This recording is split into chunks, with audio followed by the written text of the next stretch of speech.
It is on. Can you hear me? Okay, there we go now.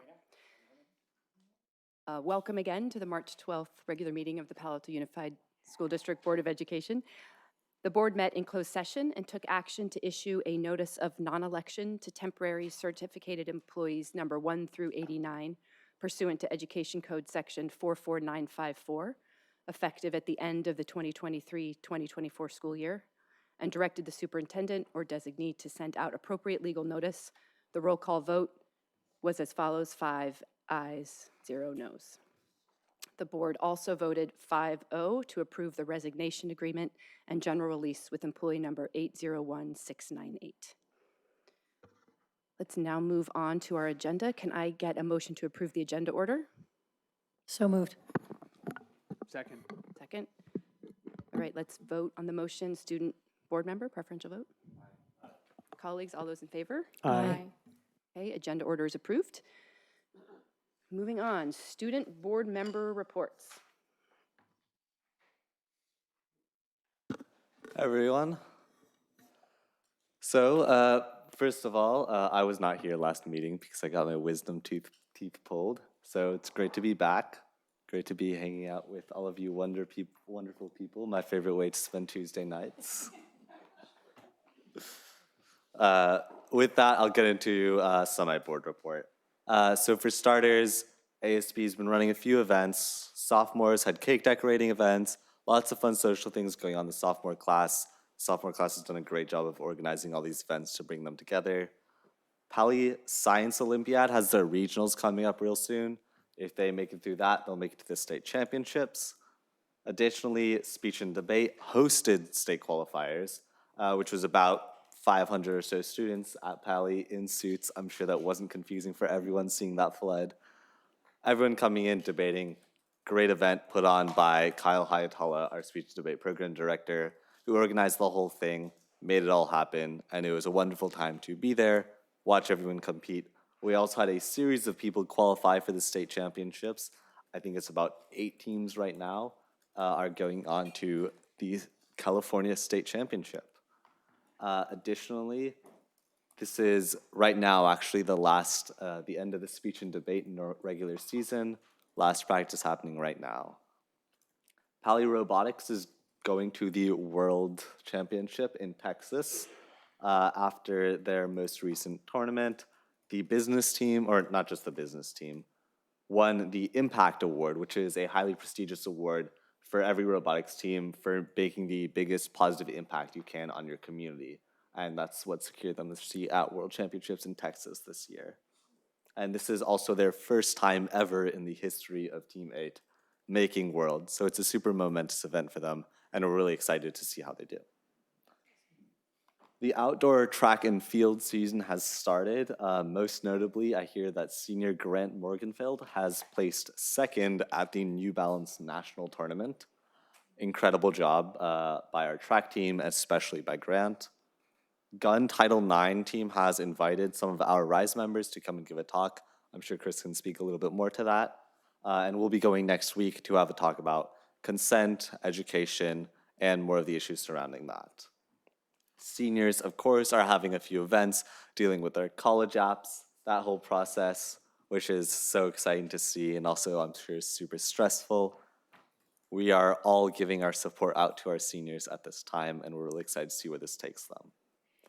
And with that, probably the most important part of my board report, tomorrow, Pali is having a mental health forum, town hall style, bringing in students to hear their voices.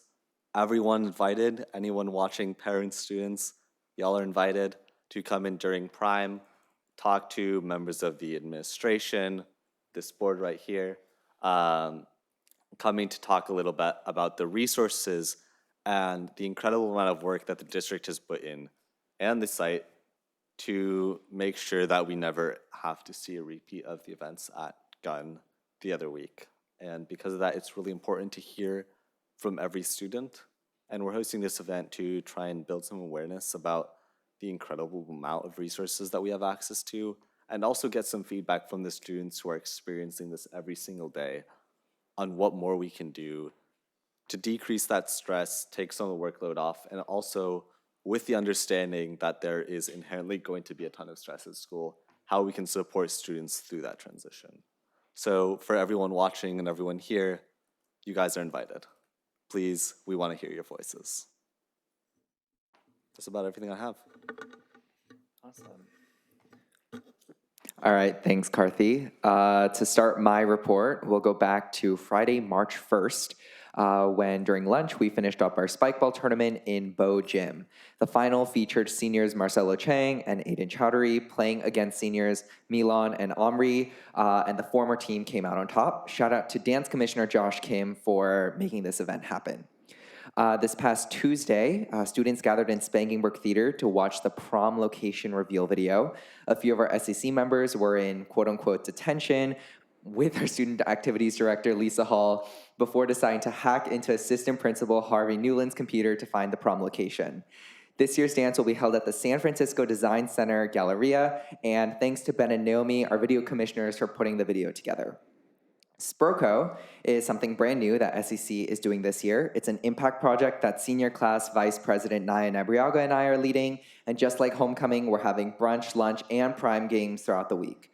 On Wednesday, February 28th, we showed the Sproko reveal video, which included a magical suitcase that transported us to different places and opened to reveal the Sproko dress-ups for the week. Today was the first day of competition, and it was definitely an interesting start. For Balloon Stomp, the freshmen got first place, juniors second, sophomores third, and seniors placed last. Then the freshmen got first again during obstacle course, and they were followed by the juniors, the seniors, and then the sophomores. As of now, freshmen are in the lead with 1,900 points, and juniors are second with 1,750 points. Seniors are in third place with 1,550 points, and sophomores are close behind in fourth place with 1,500 points. During homecoming, at this point of the week, seniors were in the lead, and then we ended up tying, so I'm hoping that the opposite happens, where we end up making up a lot of ground for the rest of the games this week. And tomorrow will be a game-packed day, and Student Council has a lot going on.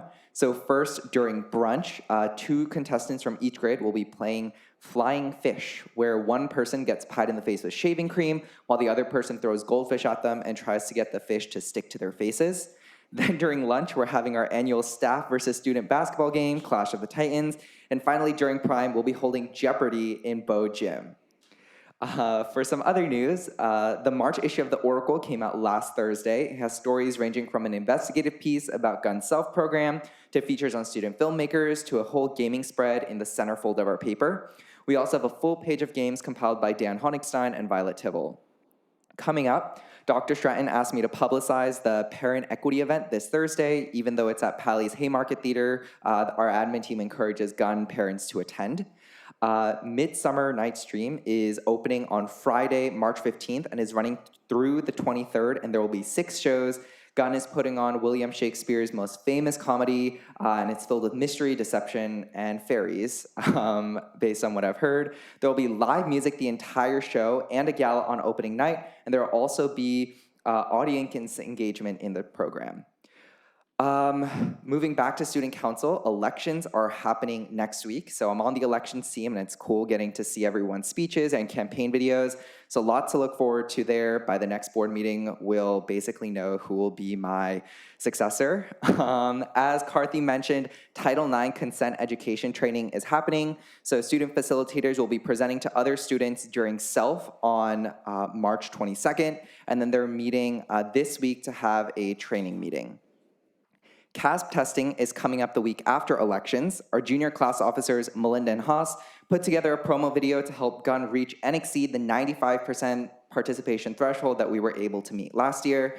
And like Karthi said, just one last note, if you are a parent of a senior or a friend of a senior, just a reminder to be extra nice to them this month.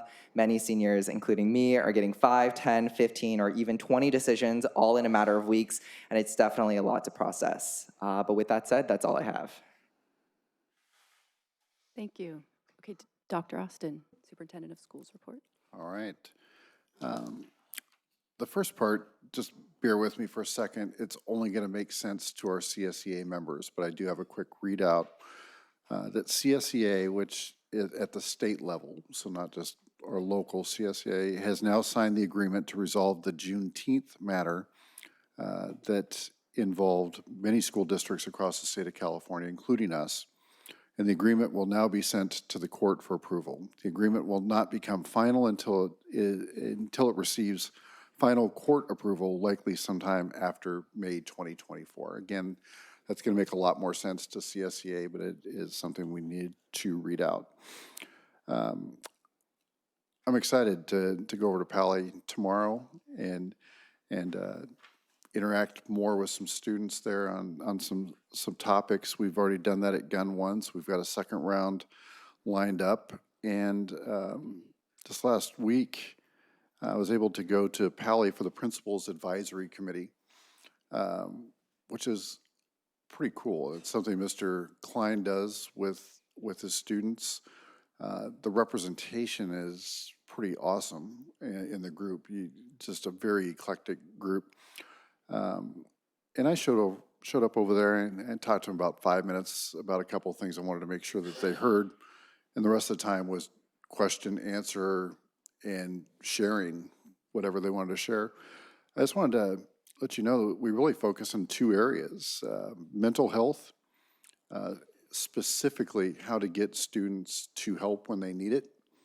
And they had some great ideas, part of which was just making sure that every student knows where the help is. And it's one thing, and I think we're all guilty of this, to say, well, we have the wellness center and we have lots of staff, but that doesn't matter if a student doesn't know where the wellness center is and what that intake looks like and who's notified and how that process works. We're really talking about how can we get every student up there to see the services and have some kind of an experience there so that it's more familiar. So that's a really great conversation around mental health. Second was fentanyl specifically. And I was surprised that was one of the topics that we landed on, but I don't know that there's anything that I've seen in my career that's been more scary than fentanyl. And that includes one of the districts I was in Southern California. There was an influx of heroin. And, sometimes you think back, anyone that's around my age, heroin would have never been something you'd discuss at a high school campus. That was a very different kind of drug that very specific kind of people touched. So when it came into Huntington Beach, that was a big deal. And now it's across the United States. But you kind of understand or have a thought about what you're putting in your body if you make that choice. Fentanyl is scary for very different reasons. The likelihood is great that you don't even know you're ingesting it while you're doing whatever it is that you might be doing. Students really are requesting some very specific conversations and education around fentanyl. And if you turn on the news, you almost can't turn on the news right now without discussions around fentanyl coming into the United States and what it's doing to youth and others. So again, just a really timely conversation with students that are concerned about themselves and their peers. And that's exactly the reason we go to the school sites and have those conversations with students. And I was just struck by how amazing our students are. Every time you go out and have these conversations, you never leave disappointed in their ability to really articulate what's on their mind and get into some deep issues. So again, just appreciate the feedback we receive from students, and those are going to continue to get our attention. So that's it. Thank you. All right, thank you. Okay, we can move on to staff reports. Equity update for Fair Meadow Elementary School.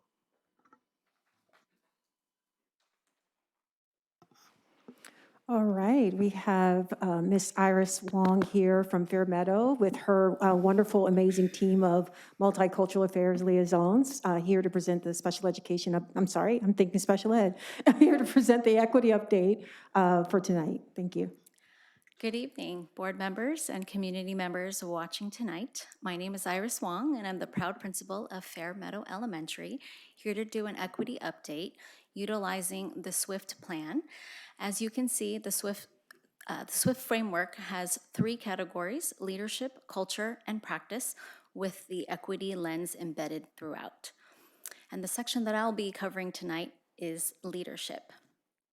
At Fair Meadow, leadership, the motto is learning is a team sport, and I could not do this heavy lifting without 2 wonderful teacher leads here with me tonight, Nayeli Cortez Garcia, first grade teacher, and Laura Jarvis, third grade teacher. And together, as Lana mentioned, we make up the Multicultural Affairs Liaisons Group.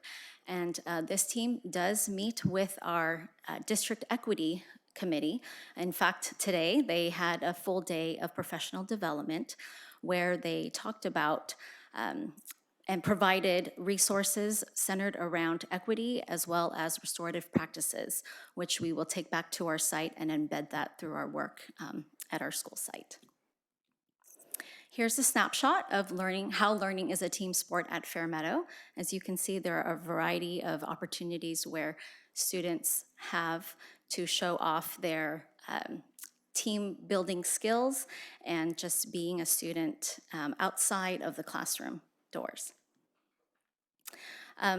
With the lens of leadership, I'm able to take my MTSS systems of support where we meet with Tier 2 and Tier 3 staff members, and we do student data dives using Panorama and iReady.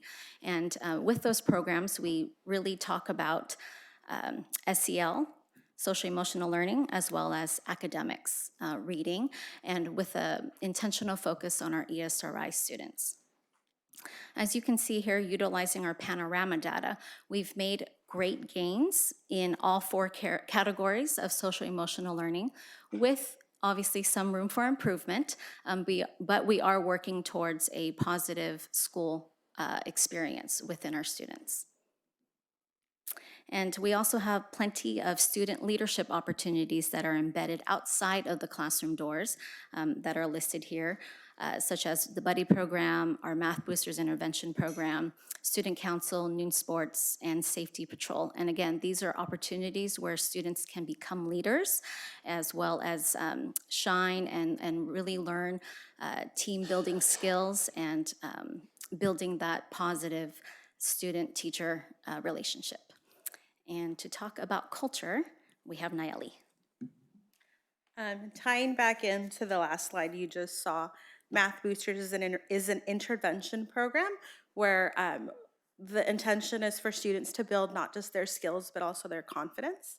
And as a Math Boosters lead teacher, I've seen that myself. The teachers have seen it and approached us about it, as well as parents and even students themselves.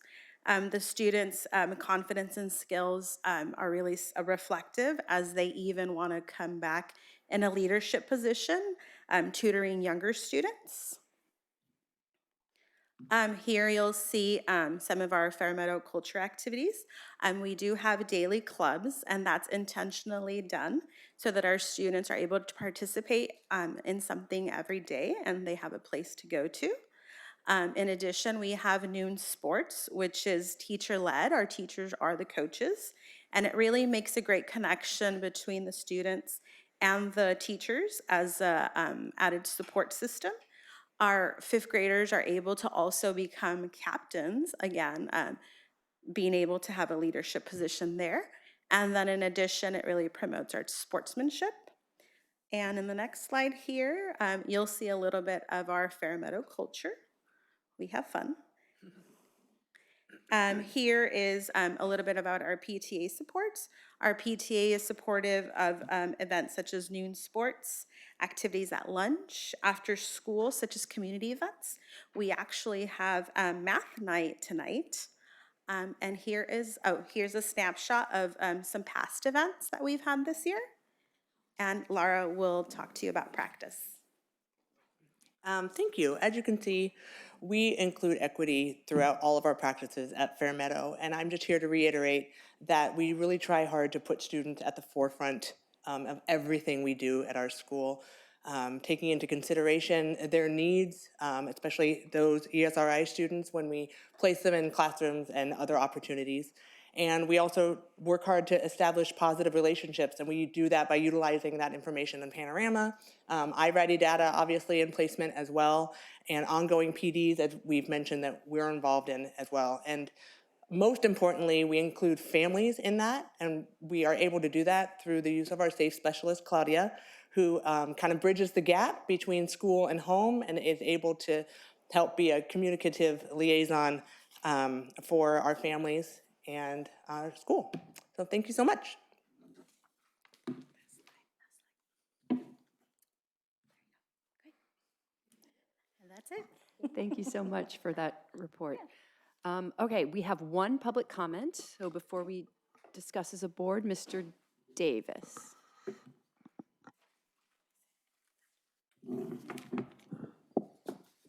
Good evening.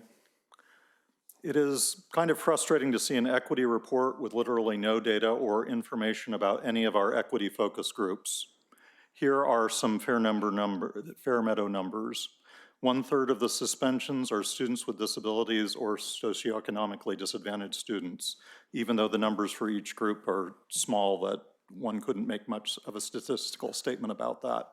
It should be noted that there are other school districts on the peninsula who do not suspend elementary students at all. There were substantial jumps in absenteeism for both socioeconomically disadvantaged students at 28.8% and students with disabilities at 21.6%. Math performance for students with disabilities declined 49.7%, and English language arts declined 28.8%. While once again, it is wonderful that schools are pursuing different programs, I hope the district moves to standardize and expand data reporting in the future. Thank you. All right, colleagues.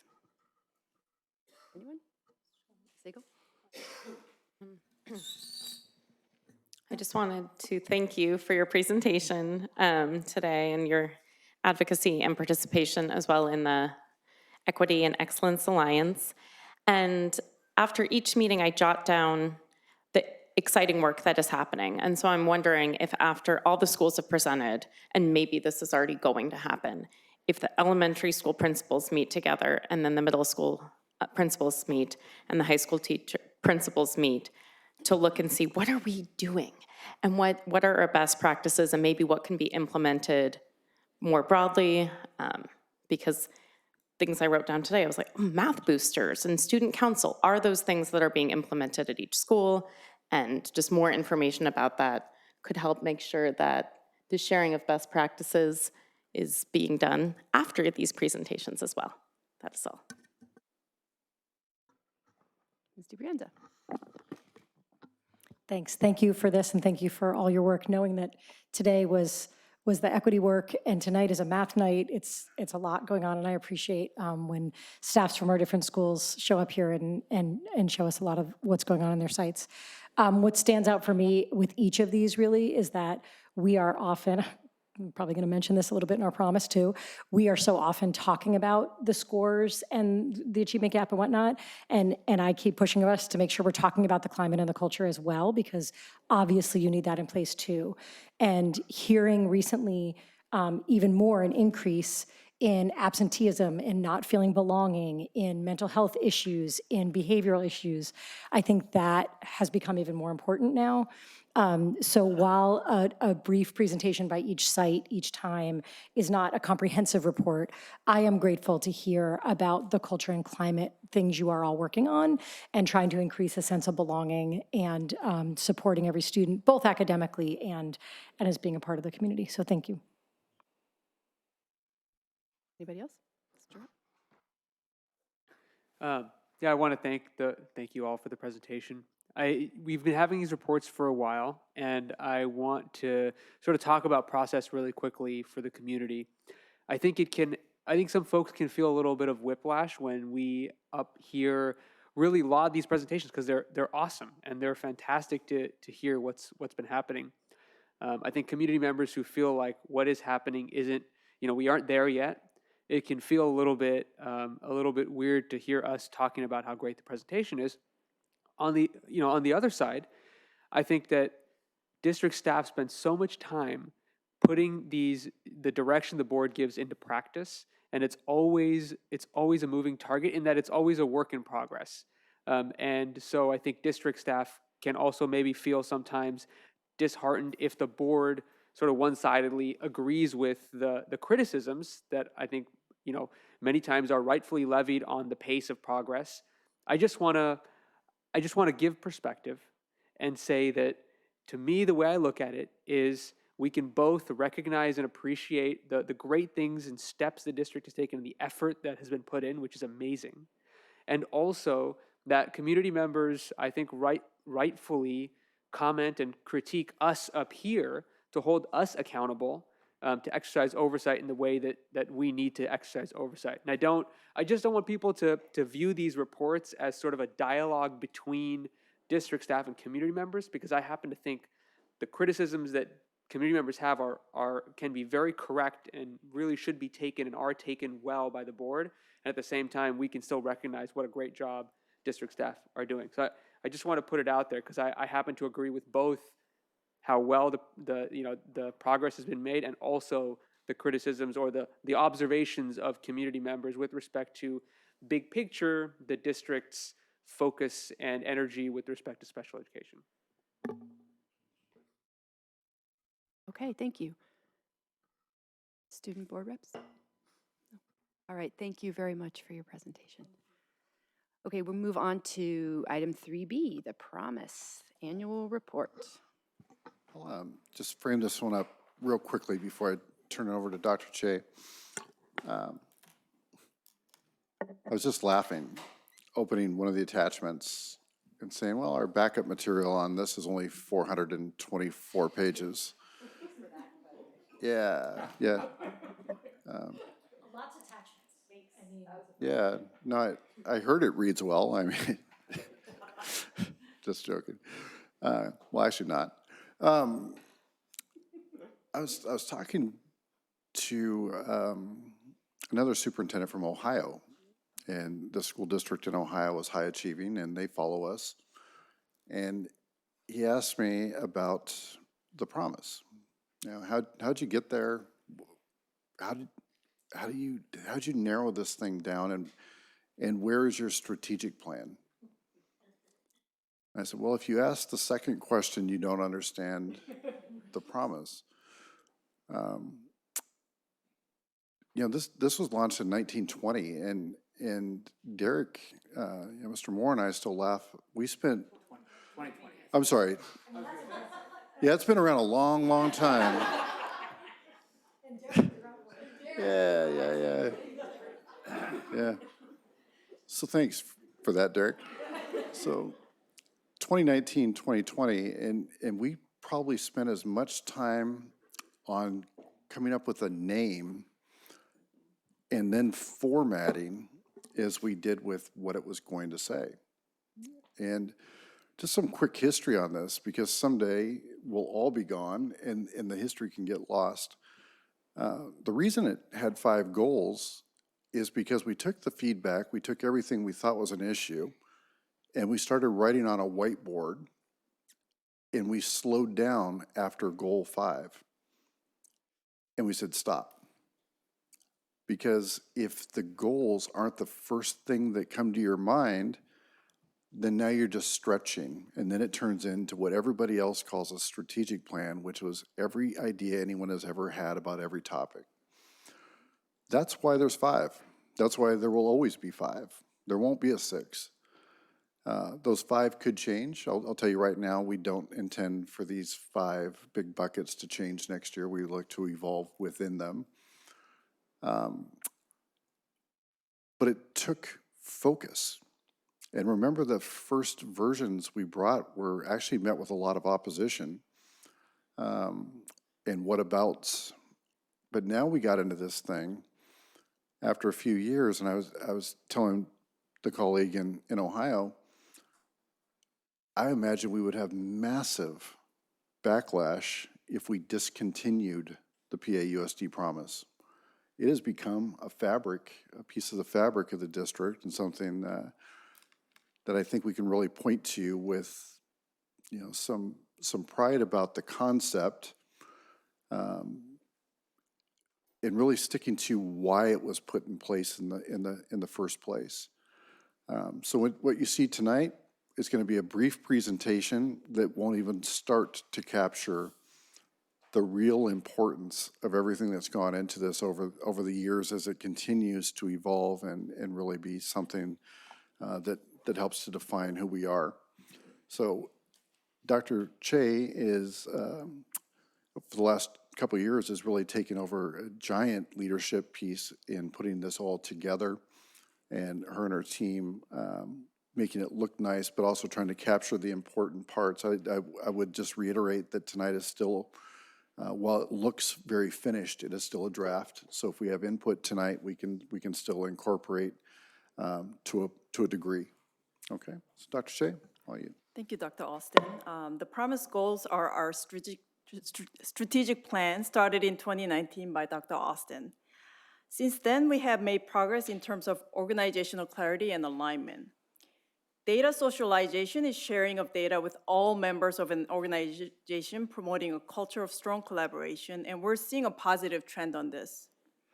Since last year, there has been a 9% increase in staff understanding of the promise goals, a 5% increase in how their day-to-day work supports promise, and finally, a 13% increase in resource alignment towards promise. There are long and short versions of the promise report. The long version includes raw data, evidence, and details of activities, including areas of improvement. The shorter version, which is projected here, is intended for a wider community. This year's 5 priority goals, as you know, are serve and celebrate others, mental health and wellness, equity and excellence, early literacy, and innovation. Staff is also making great progress in many areas beyond these 5 priority goals. We start the short version with the serve and celebrate others goal, which is fostering a culture of recognition and appreciation through power of one. Some of the highlight included in this includes all sites actively engaging in various activities to serve and celebrate our students, staff, and families. Various programs also serve each other. For example, here, CT Pathway Program recently hosted a dance party for post-secondary special education students involving 6 neighboring school districts. Mental health and wellness has been expanding supports for students and staff, enhancing our community's well-being. Each school site has dedicated mental health and wellness staff to support our students. Depending on their preference, students can use a wide range of services, including one-on-one individual in-person and virtual support, as well as wellness centers at the secondary sites. Staff mental health specialists also has been providing individual and group sessions, as well as workshops for all staff. Our Every Student Read initiative has been leading California in reading growth for 2 consecutive years. Here we're highlighting that 54% of students moving from below grade level to at or above grade level on iReady assessment. Equity supported by the SWIFT plan is integrated through all of our work. Some of the highlight include a continued growth in college and career readiness on multiple metrics. Another highlight under equity is that 94% of our special education families are satisfied with IEP meetings based on post-meeting surveys. Innovation was introduced as a new promise goal this year. We're very excited to launch Palo Alto Middle College High School starting next fall, which is a hybrid of high school and college on Foothill campus serving diverse students.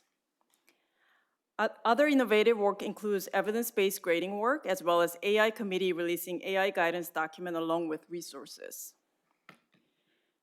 This report is a part of a routine cycle to reflect ongoing work as of March. While March may seem early for the annual report, it provides us time to reflect on areas of improvement and gather input to develop plans for next year. The work of Promise is carried out by all of our dedicated staff, building upon foundation of excellence. Also, I'd like to give special thanks to the team involved in creating this draft. Thank you. Thank you so much. All right, I think we have one comment, right, Mr. Davis? Mr. Davis?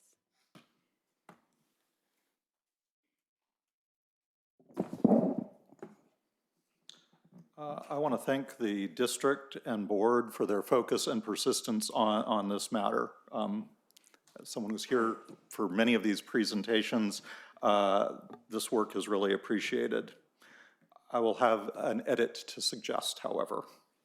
The highlighted 63% of SPED students in general education for more than 80% of the day unfortunately puts us below the national average of 66.2%. and only modestly above California's state average of 59.5%. This is not particularly a reflection of Palo Alto, but of California. I would suggest a different number. I would use the 8.52% of students who spend less than 40% of their time in general education. This is much better than California's dismal average of 18.2%, which is actually the worst in the United States.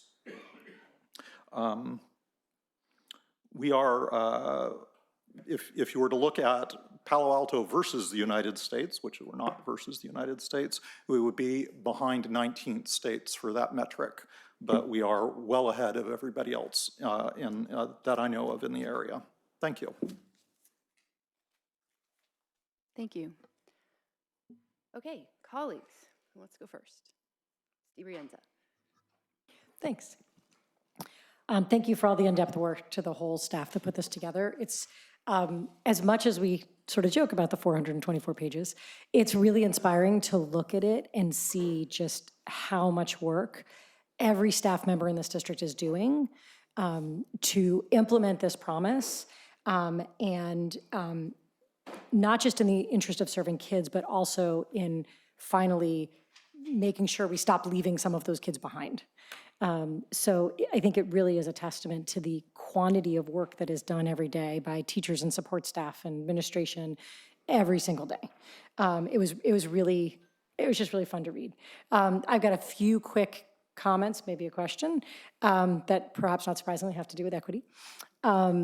At the last BEOC meeting, Board Equity Oversight meeting, we spent a lot of time talking about the climate survey and how there's been a lot of improvement in a lot of it, but there are some subgroups that are really not showing progress or even dipping, having a decline. And we aren't hiding those data. They were in the BEOC meeting. They are on board docs if you want to go look at them.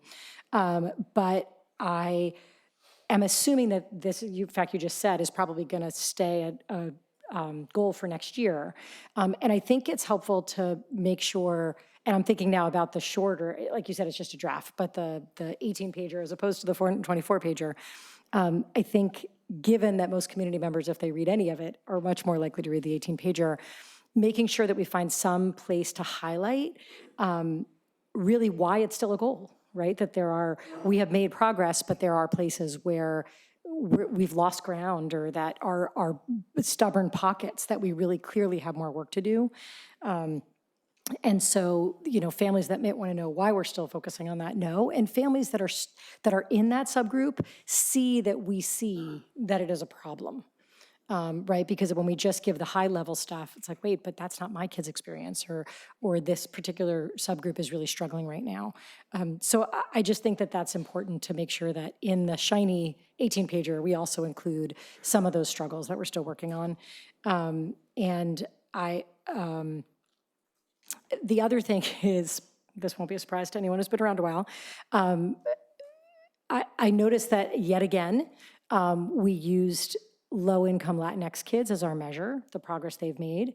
And while that is one data point that we care about, just uplifting that one, I worry that we're still not examining or just elevating what we know about race disparities and impact on belonging that has in our district.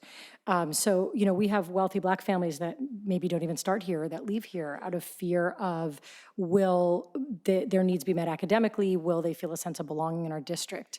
And that's just one example, right? And so if we are constantly uplifting this one measure of low-income Latinx students. I think we pick it because it's a bigger sample size, more reliable data. But I either would like to see us at times uplift different cross-sections, right? Low-income Latinx gets us maybe students who are under-resourced, probably a disproportionately higher number of students that are learning the English language, probably also a disproportionate number of students in special ed, and students of color. And so those are 4 good categories, but if you're not just looking at race, or you're not just looking at special ed, which we are in the SWIFT plan, I think we miss something. So to look at that measure over and over and over again, I would like to see us cut it different ways when we can. And if the numbers are too low, I just want to know that staff is looking at those other numbers and finding ways to both address it and also uplift that we see that this is a group we still need to be working on. And I think that just concentrating on that one subgroup misses other cross-sections that are really important and really may not be seen by us and our staff or by the community. Finally, I just think that calling out special ed in SWIFT is proving really helpful. And as we'll see in the next report, really why. But you've really identified areas of potential focus and growth. And I know staff is working on this next report and plans that are coming up, but I really appreciate seeing our underrepresented groups and special ed separated out. So thank you. I guess I didn't have a question after all. It was just some observations and concerns. I really enjoy the annual report because it answers, I think, one of the first questions I asked as a board member, which was, can we get a report at the end of the year that tells us how we're doing on the things we're supposed to be doing? And everybody laughed at me. And here we are. So it's great. I think, to echo my colleague, Dr. Brienza, I do think that adding in areas for growth would be a great, I think it gives us more credibility. Because for many years, I believe that the district had a marketing problem, right? We've always been a good district, at least as long as I can remember, and always been an excellent district. But people don't really know why we're excellent, except for the few areas that affect their kids. And whatever the niche report says, which is just so high level that you couldn't really care about it. So this is a really great indication because it tells us with some level of focus why we're doing great and what we're doing that is great. Adding in what we're still working on I think, gives it even more credibility. It's like we're not just a great district because we are excelling or we are doing so well with all of these students in so many ways. We're a great district because we are now focusing on the areas where we are not doing so well in supporting our students. And that needs to be, I think, highlighted. It doesn't need to be the main focus, but adding that in, I think, actually gives this report even more impact in a positive way. I saw the AI piece on there, and so while we were talking, I ran your 474-page report through ChatGPT, and I asked ChatGPT essentially to give me a one-sentence thematic summary of the promise. And here's what it said. The PAUSD promise embodies a beacon of hope and a testament to the power of collective commitment, where every student's potential is nurtured and the pursuit of excellence is a shared journey towards a brighter future. It's excellent. But then I asked it, based on the document, what is the district's greatest weakness or gap? Support of and engagement with students with disabilities. So I just think that's a really great, that sort of puts a fine point on A, the engagement with AI that the district is doing, keep doing it. But B, a computer program can look at this and tell us what Mr. Davis has been telling us every week. And I just think highlighting those areas for growth, it would be really well done. All right, that's a hard act to follow, but what do you want to do? No, Mr. Ellis, okay. I echo your desire for clear areas for growth. I think that would be helpful and for the public to see it and also for the board. So fully support. I actually have some questions before comments. I was looking the fall 2023 Panorama SEL, which is when you open it, it's on the body of the promise. And it says that only 51% of staff feel that resources are aligned to meet the goals. So I was just wondering, as part of the survey, was there an opportunity for teachers to provide suggestions for where they would like to see the money going? Okay, I wasn't sure who would. Okay. There is an open statement that Okay. any individual can make on any topic, so it wasn't specific to that one, but any additional comments anyone would like to make, they do have an option to do that. Just as a way to increase that number, it would be great to see that. So thank you. One other question I had before getting to my overall comments. So it says the student to teacher ratio is 15:1. And so I'm wondering if someone can help explain what that means in the context of this document. I can take that one. Cool. That comes right out of School Services of California. It's called a SABRE report. It should not be confused with class size. However, it is certificated staff members. It's our student population divided by certificated staff members, which gives us that number. If every teacher was in a classroom in front of students teaching all whatever their period number is between elementary and secondary, then it would be closer to a class size. But that's not the case for a whole lot of reasons. That's not the case. It also factors in positions that, while people may hold a teaching credential, aren't necessarily teaching positions by nature. Athletic director is a great example. So it is a great indicator of staffing, not necessarily directly correlated to class size. Thank you for the clarification. And just overall, as I mentioned at the first, I think it was February board meeting, like any student not feeling safe in our schools should be our most pressing focus at this time. And that ties into what Ms. DeBranza said about school climate and culture. And so as we look forward to next year, I look forward to seeing continued targeted focus on school climate, as we see there is a need and a clear desire for targeted and continued targeted focus there. Thank you. And thank you, staff, for creating this report. And thank you to teachers and all staff for helping to implement this promise. There great progress and still work to do. Thank you. Board reps?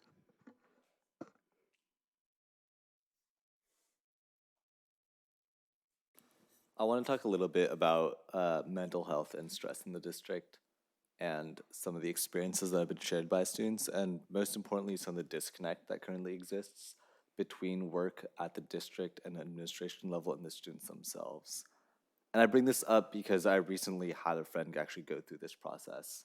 And I want to share a little bit about his experience with the process that we as a district at the school site level have created to address these mental health concerns. So he was going through a particularly rough period in his life, and he had a teacher who was worried about him, which is great. It's awesome that we have teachers who care about their students enough to notice things like that and who care about enough to actually do something about it. The problem was what happened next. The teacher, using his words, reported him to wellness and got him put on a watch list. And this process eventually led to his parents being contacted without his consent, without even his knowledge. And he actually missed activities the evening that his parents were contacted because he was doing, quote, damage control. And I think it's incredibly damaging to mental health and stress activities at the school level, at the district level, when we have processes that are supposed to support students that are being acted on them rather than with them, that where they see themselves as being put on a watch list by administrators who don't really care about them. That is always going to be a massive roadblock in any kind of mental health we do. Anytime we implement all these programs, which are great, programs like TBH, programs like AllGov, which we have implemented as a district that are super helpful, the number one roadblock is student buy-in. And when we see these processes actually being acted on students without really their consent, without their knowledge, we see this disconnect between what's going on, what we want to happen, what the administration wants to happen, and what the students want to happen, and how the students can be best supported. So I think it's really important to make sure that mental health is treated as a student's first solution because it cannot be top down. We can't just solve it by implementing a bunch of programs. It has to be bottom up. And actually that brings me to my second concern, which was specifically with some of the ways we look at mental health and analyze it at the school district. So looking at the report, we see some of the main actually indicators for student performances are feelings like their opinions of homework. Do these homework assignments give enrichment? How much they like school? How much they feel like school is supporting them? And all of these things are great to know, but it kind of dodges the real question of what's driving mental health. It's not really just, do people like being at school? It's, do people have the time to do everything what they want to do without taking on massive loads of stress? Do people see the support they need? It's not just about these surveys that tell us these general feelings about your feelings toward the school, because realistically, not all that many students at Pali hate Pali or think they don't want to be at Pali or don't want to be at school. The problem is when that school creates an environment that is damaging to students' mental health because it provides them stress and because the resources aren't really connected to those students. So I think it's really important and really valuable that we prioritize making these mental health services not just stuff we're throwing at students, but we're actually taking an input and we're actually looking at the numbers that count. We're looking at metrics like stress, and we're looking at how we can best support students how they want to be supported, and not necessarily how we think they can best be supported. That was the gist of it, yeah. Thank you very much. Anyone else?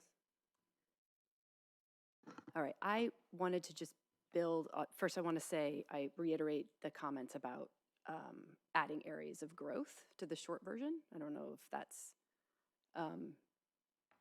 possible this late in the game, but I agree with that it helps sort of give us more, I think more, makes us more trustworthy. My other comment is about the staff panorama survey. To sort of build on my colleague's question, 51% of staff responding to the survey believe resources, money, people are aligned to meet the goals of the PAUSD promise, which first of all is good news because that's a pretty substantial increase from last year. But it's still barely a majority. And one thing to be cognizant of, and this is true of any organization, this is not unique to PAUSD, but there's generally a lot of layers of staffing between the people who make budget decisions and the people whose day-to-day jobs are impacted by those decisions. And what can happen as a result is like a bad game of telephone, kind of in both directions. So on the one hand, the reasons for the decisions and the resource allocation don't always get communicated effectively all the way down. And on the other hand, the real world impact of the decisions and resource allocation also often don't get communicated effectively all the way up. So I guess what I mean is, person A is making a decision and they believe it's going to have impact of X, but it actually has impact of Y. And if the person knew the impact would be Y, they might have made a different decision. They might not have, but they might have. And at least they would have had the correct information to make a more accurate cost-benefit analysis. And similarly, I think the person sort of in the field, I come from construction, so that's how I think of it, the person in the field who deals with the real world impact of a decision might not actually fully understand the reasoning behind it. So, from their perspective, it might be like, this is this huge annoying cost to me, and it's just getting you this tiny little benefit. Well, actually, it might be a really huge benefit. Or there might be costs that they don't understand. So the result, right, is that people kind of feel frustrated or feel like resources aren't being allocated in alignment with the priorities of the promise, which is why I think part of why we might see that relatively low 51%. So my advice is just to be cognizant of how important it is to be clear, not just around what is going to happen, but why, and consider ways to increase the effectiveness of communicating with the people who are actually impacted by the decision. So, and to decision makers, those of us who are decision makers in the district, kind of check your biases. Don't assume you know the full impact of the of the decision. Ask the people who know best, the people who are going to be dealing with it. Give them a chance to plead their case, ask questions. Certainly, you know, it's not a democracy all the time. We're not always going to agree, but I think we can learn, we can do a better job learning. And when you're in an organization this big, there's a million things that have to happen every day. We do not have time to run everything up and down the flagpole all the time. I get that. But it feels really relevant to me that we listen to this. We recognize it. For decisions really to work, we have to have buy-in. And clearly people are starting to understand the connection between their job and the promise. Like, those numbers are looking good. So that resource allocation piece, you know, I think Mr. Collins and I have said this frequently, a budget is a policy document. And so we want people to make sure that they feel like our policy document is reflecting our priorities. And this feels really relevant to me right now as we're about to talk next about special education and re-envisioning the way we do things. There are so many decisions and details that have to be worked out, and effective communication with staff at all levels is going to be vital as we move forward. So that's, again, I don't have a question either. That's just my comment. All right. With that, we will move on to special education update and progress on federal and state indicators. I'll kick this one off real quick. We'll start by making fun of Ms. Conaway. So, As usual. yeah, I warned her. I had asked Ms. Conaway to prepare a preliminary report with some high-level information. And I don't know, if this is high-level preliminary report, man, I can't wait to see a big one. It's gonna make the promise look tiny. But Ms. Conaway certainly exceeded that, but I just want to manage expectations for tonight. The presentation will touch on some of the big topics. There'll be some places that you'll see some very encouraging information and some places where we're just going to self-identify. And I think this actually goes beautifully with what we've just been talking about. We're going to call out some pretty clear places that we have work to do. But you're not going to see org charts and those things tonight. We have lots of additional work to do. And again, this was not intended to be a fully comprehensive report. In fact, it's much more of that than our original intent. So I thank Ms. Conaway for that in all seriousness. But just know this is a bite. This isn't the whole thing. All right, Ms. Conaway, you got it. Thank you, Dr. Austin. So tonight's presentation highlights the special education program and our critical focus group in the SWIFT plan, which are our students with disabilities, which we have been hearing consistently have not been getting enough attention and enough focus, either in our SWIFT plan in our district. So I believe that this report is one of our steps to make sure that we are surfacing some key data and information on how well our students with disabilities are doing, but also take a closer look at compliance, which we don't talk much about publicly, most people don't, as well as talk a little bit about our programming and where we are now and some highlights on some growth areas that we've been able to accomplish, but also talk about what it sounds like and feels like to re-envision special education. Because we can talk about, how committed we are to inclusion and all of these really wonderful, initiatives related to improvement of students with disabilities. But the real act of that takes a lot of work, and it takes a lot of discussion and feedback, because we first have to make sure what kind of district we are and what culture are we operating from. So that will drive both our attitudes and our beliefs about the work that has to be done. So for this particular report, I'd like you to think about this in three ways, the three takeaways. And one is that the narrative in special education is that special education is a disaster. Nobody is happy, everybody is unhappy, and you will see tonight that our data does not quite justify that level of a comment. It will justify that we do have some work to do. The second thing is that the special education program is not stagnant, it continues to grow. I was here 6 years ago in special ed, and I remember doing a really, really large report that some of you probably remember.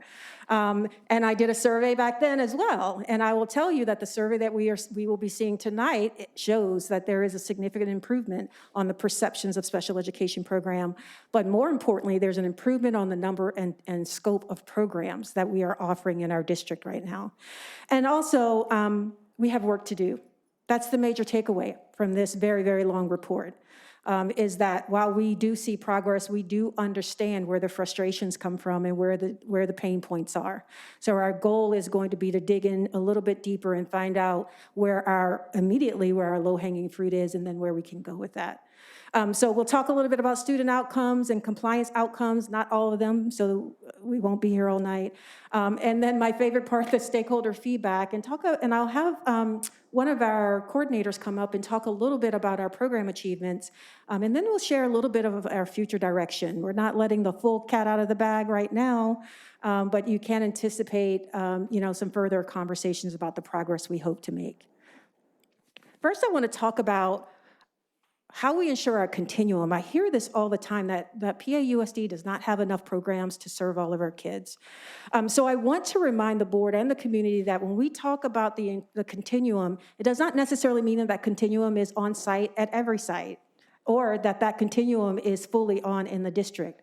What that means is that we provide every option available for our students' needs to be met, from the general education classroom, which is the least restrictive environment, all the way up to the most restrictive environment, which we talk often about our residential facilities. And fortunately, we're seeing some decline in the number of students that we have to send out of our district to other areas for placement, and that is testimony to the work that the Special Education Office has done to expand programs. So we'll talk about that a little bit later. But I also want to make sure when we talk about the philosophy of special education that we are talking about our students with disabilities as general education students first. No matter what we think about inclusion, no matter what we think about the ability of students in general ed classes to thrive, this is where they belong first, and this is our first consideration. And if we are truly about ensuring that students with disabilities have what they need, we are trying to get them back to the gen ed setting fully as quickly as possible. It is not a life sentence when a student has to go to a self-contained program, right? That goal is to make sure that we are providing the supports necessary in a very small group for that student to be able to access. And that's also with the understanding that not all students are ready for that. So that's why it's so important for us to ensure that we have that continuum in place. You all have seen these really lovely colors. I pulled out specifically for students with disabilities, and these are the special education outcomes. If you're not familiar with CCI, that means College and Career Indicator. Probably should have spelled that out. But as you can see, 22-23, we saw a lot of yellows there, and I kind of give that a C, the way I look at it. And obviously, our pain points are still absenteeism rates, and we have a lot of work to do on our college and career indicators for our students with disabilities. And so we will be talking a little bit more about how we can ensure our students with disabilities have access to CTE programs and that they're meeting primarily the A to G requirements as well. So here's the compliance piece of that, because again, we don't talk about this a lot. And I like those three letters YES because that shows that we are, in most cases, compliant. However, compliance is not our destination. It's our foundation. So I want to be clear that the data that we see here, although it meets the very, very low target standards that California sets, unfortunately, we both exceed targets for the state as a whole, and generally we've actually met every target with the exception of least restrictive environment, that's LRE, or home.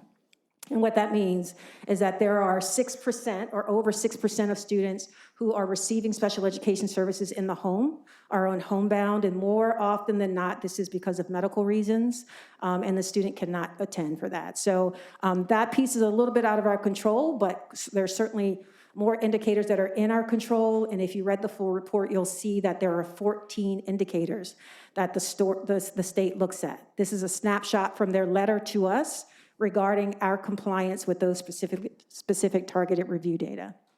So I think we have, I wouldn't say we have much to celebrate here, but I do, and I will say that we have accomplished the minimum goal, which gives us a foundation and base to work from as we look into the years moving forward. So I remember I told you that our stakeholder feedback really negates the myth of special education and PAUSD being the worst, because I have to tell you, I know this for a fact, people are moving to Palo Alto for the special education program. That does not mean that all parents are happy. We have some very unhappy parents, and we know that. But it does mean that we do have a lot of parents who are satisfied. In this case, 96% are saying that they are satisfied with their child's IEP meeting this year. 94% are saying that special education services this academic year as a whole are satisfactory. And then 91% believe that special education services their entire time in PAUSD has been good. So I believe that we do have something to celebrate here. I always say the data don't lie, but sometimes it does, right? But I have to say I wanted to back this data up with some more data. So we took a look at some additional data. So I issued the Seeds of Partnership survey, and we found that there were some high ratings and there were some pretty concerning ratings there. And part of that, the 86% was our highest rating out of the sets of questions that we asked. Most people believe that their child assessments were reviewed and explained as part of the IEP process. So what I can tell you is that what's happening at the IEP table is what should be happening at the IEP table. But we do have some areas of concern, and I do want to point that out. 41% of parents indicated that the district or school offers a parent the help to support their child's learning and educational activities. And when I looked at these lowest ratings, one of the things that I found was they're kind of all in the same boat there, right? Where is the support for parents and where is the support for my child? And behavior, I'm going to tell you, is going to probably come up not just in special ed, but across the board as we have moved out of COVID and have seen a significant increase in mental health concerns and social emotional learning deficits and skill sets. So we have some work to do there. So I am not afraid to be clear and transparent about where that work needs to be. And even that is just a start on some of the things that we have to do. So what we know is that we have to provide parents with more support, more education, more grace sometimes, because having a child with special needs is not always the easiest thing. So understanding the fight and the battle that special needs parents have to go through just to get what they feel is the basic minimum is important for us to recognize. And finally, that still wasn't enough information, so I sought out more and held a few town halls. And the town halls was based around a protocol called the SWOT analysis, which you may have heard of. And what we attempted to do was to identify the strengths, weaknesses, opportunities, and threats. Both staff and parents in different sessions were able to get into breakout groups of their choice and just have a discussion about what they believed, was a strength of our programs and what are some areas that felt like a weakness to us. And we didn't have any surprises there, to be perfectly honest with you, but I do want to highlight that, there are some things that people believe are really, really good happening in the district. Our parents indicate that we have a very hardworking and dedicated and committed staff. Again, the foundation, we kind of get paid for that, right? But teachers also indicated that we have a professional and caring staff, strong collaboration, the resources necessary, co-teaching and inclusion is positive in our secondary schools, and also a universal design for learning is part of the way some schools do business. So I will say that there's some really clear alignment here in what the parents and what the teachers are saying, the staff are saying. And that should really be staff, because there were other staff in that meeting as well. But also, as you can see, the weaknesses were a little bit longer on the parent side. Just so that you know, I did not capture every single comment. What I captured were themes, the major themes that I was able to glean. And I didn't even think about putting them in ChatGPT. I'll do that next time. But parents indicate that the weaknesses are that educators need more training in evidence-based practices. There's a sense that there's a shortage of special education teachers. And also that there's a better technology integration necessary, particularly for our students who have autism and who have communication needs. According to the staff, a lack of aid support and aid turnover was an area of concern. high numbers of special education needs are in the classroom, which apparently make it more difficult for the gen ed teacher to teach in the classroom without the necessary support. And there you see behavioral challenges coming up again. And I have to tell you, here's one, that sticks out to me, and that's the administrative load that pulls teachers away from direct support of kids. That is a classic problem in special education. And we actually came up with what I feel like is a really, really good plan to address that. Unfortunately, we still have some things hung up in union negotiations that we hope we can work out so that we can move this plan forward and make sure that the level of support is necessary for teachers to get back to the business of teaching and not spend as much time on paperwork. We also looked at the opportunities. This question really asked, potentially, like, what could we be doing to make this better? And what are some options for us? And our parents indicated that more professional development was necessary for teachers. So I think there's a strong belief in making sure that special educators and general educators are prepared to teach all students, no matter what their particular needs are. And teachers indicated they needed more systems, clear systems and processes, more aids, that keeps coming up, more UDL training. I'll have to tell you, they are spot on because UDL is one of the primary strategies, high-level strategies to support students with special needs. And also more case management time and time to collaborate with teachers. And finally, we asked, what are the threats? What's stopping us from being the best that we can be? Parents indicated that bias and lack of knowledge of programs across sites was part of that problem. Competing interest, which I assume was how we allocate resources, whether that goes to, more innovative programming or whether it goes to addressing and supporting the needs of students who struggle. My thing is, I don't think those are competing needs at all, but our challenge to make sure that we're supporting all students. And also service accessibility, meeting the amount and number of service minutes for special education. Teachers, again, indicated large caseloads are a problem. No co-teaching support from the district. That would be me. Fear of parent lawsuits and district leadership. So when I tell you we're going to be transparent, there you go. We have some areas that we need to actually look a little bit deeper in, okay? And I take the responsibility very seriously to look at this feedback and make sure that we are finding ways to respond to it. And finally, I cannot leave this discussion without talking about what we have done. So I'm going to call Terry Lee up. Terry is currently one of our coordinators. She has been instrumental in leading the special education program along with a group of program specialists. So Terry, why don't you share with us, what achievements we've been able to accomplish? Thank you. So some of the achievements for our special education programs over the past few years include the development and implementation of our intensive individualized program and intensive therapeutic support program at Keberly. Largely due to the development of these programs, we have had a significant reduction in students being placed in non-public schools and residential treatment facilities from 59 students in 2021 to currently 8 students. We have also had a significant reduction in the number and cost of settlement cases for outside educational placements, from, again, 37 in 2021 to 21 total currently. Another programming expansion was the launching of a second middle school therapeutic services program at Fletcher Middle School this year.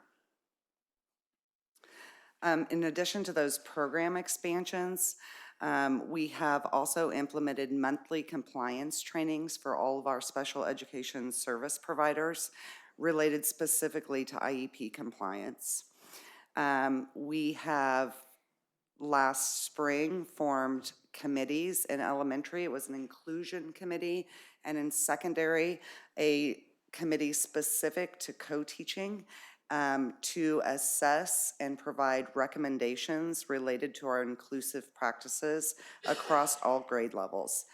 One of the things that came out of the recommendations for elementary school was that this year we have had inclusion collaborative meetings at all of the elementary schools, and this has provided time and space and some facilitation for general education teachers to collaborate with special education teachers for their shared students. We have also implemented the Teach Town curriculum across all grade levels for our moderate to severe programs, and assigned program specialists to each site to provide additional site support. And then, as Lana mentioned, we had the town hall and the listening sessions and the surveys to get stakeholder feedback. Some of that, I think, has aligned pretty well, and some of it, as Lana said, I think we need to do a deeper dive into. All right, thank you. Thank you so much, Terry. I appreciate that. And finally, I can't leave this discussion without talking about our future direction. Now, like I said, I'm not going to let all of the news out of the bag, but I will tell you there's some key areas that we know we need to focus on. One, obviously, being the work around literacy and what we are doing specifically to meet the needs of students with disabilities. Because I truly believe if we can ensure that our students with disabilities are reading, their access to the general education classroom will be higher, and behavior will go down. If they're able to communicate and read, these are the types of things we know, that will impact students' ability to really navigate the educational environment. Also, professional learning for teachers and aides. We are already in discussion about the investment of time and energy we need to put in our aides because we have a lot of them, and secondly, we want to make sure that they are high quality as well. And then this will give us an opportunity to ensure that they are sticking around with us because they feel valued and supported in this work. Also, we're going to be talking about strategic resource allocation. Sometimes having a conversation about resource is not more. But first checking to make sure that we are using the resources that we do have in the most meaningful way. And then we can effectively judge whether there is more of a resource need from that point on. Obviously, parent engagement, that was very clear in the session. We have started that. There are lots of things going on I don't think that people really know about in terms of engagement with families, particularly with our relationship with PTAC and the work that they are doing to have those coffees with families of students with disabilities. We want to take another look at technology utilization. AI is an amazing thing, and I just learned that AI can do IEPs as well. So as we start talking about how to reduce workload, we really do have to do some exploration in that particular area. And also, while we do have that continuum in place, there's always an opportunity to make it stronger and making sure that we're building programs in-house to support students, but also making sure we're developing partnerships outside of our district to ensure that there's high-quality services provided even when students do have to leave our district. And obviously, Mr. Davis will probably agree with this, there's a lot more data collection and analysis that we could be doing. There are some things that I have questions about as well in terms of how we are serving our students with disabilities and what outcomes are coming out. And then finally, making sure that we are always focused on continuous improvement, and that's going to be the core of the work that we do moving forward. And with that, thank you. Thank you. We do have some public comments. Surprise, surprise. We have, let's see, Christina Schmidt, Rika Yamamoto, Stephen Davis.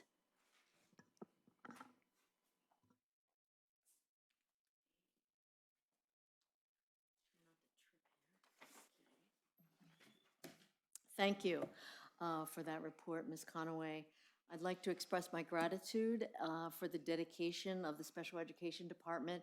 These people work hard and they're challenged on a daily basis, and I want to acknowledge that.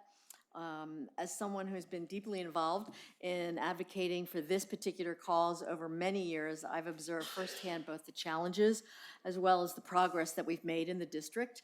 And with that, we still have a long way to go to meet the high expectations of the promise.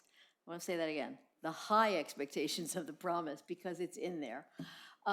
Few items that I would like to just point out that I felt were significant in the overall was teacher surveys indicated that teachers felt that the resources within programs and classrooms needed some more attention, whether that's an increase in staff, specialized training, or funding to meet the goals of our students. Second was parents continue to express a need for inclusion practices in mainstream classrooms, so that this really is a goal of inclusion and equity. Let's go back to that promise. And third, the desire for enhanced teacher-parent communication. And also, I want to just say that I'm really excited about the new special education vision that's coming along, and we'd love to see a more detailed, comprehensive report as we get further along the line. And finally, I just want to say that everyone needs to take ownership of students with special needs. They start, as you said, in general education, and we need to redefine how students thrive in this town.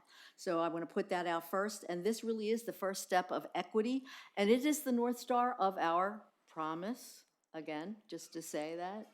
And I want to thank you for everything that you do, as well as our staff, our parents, and everybody who's working for students who really are the most vulnerable. Thank you. Thank you. Okay, Rika, and then Stephen Davis.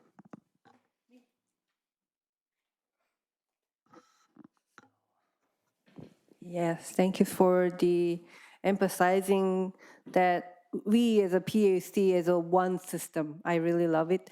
And the CAC support the PAUSD vision to improve outcomes for all students with a disability.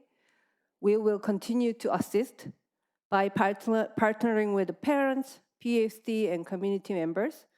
Here are some recommendations aligned to the future directions.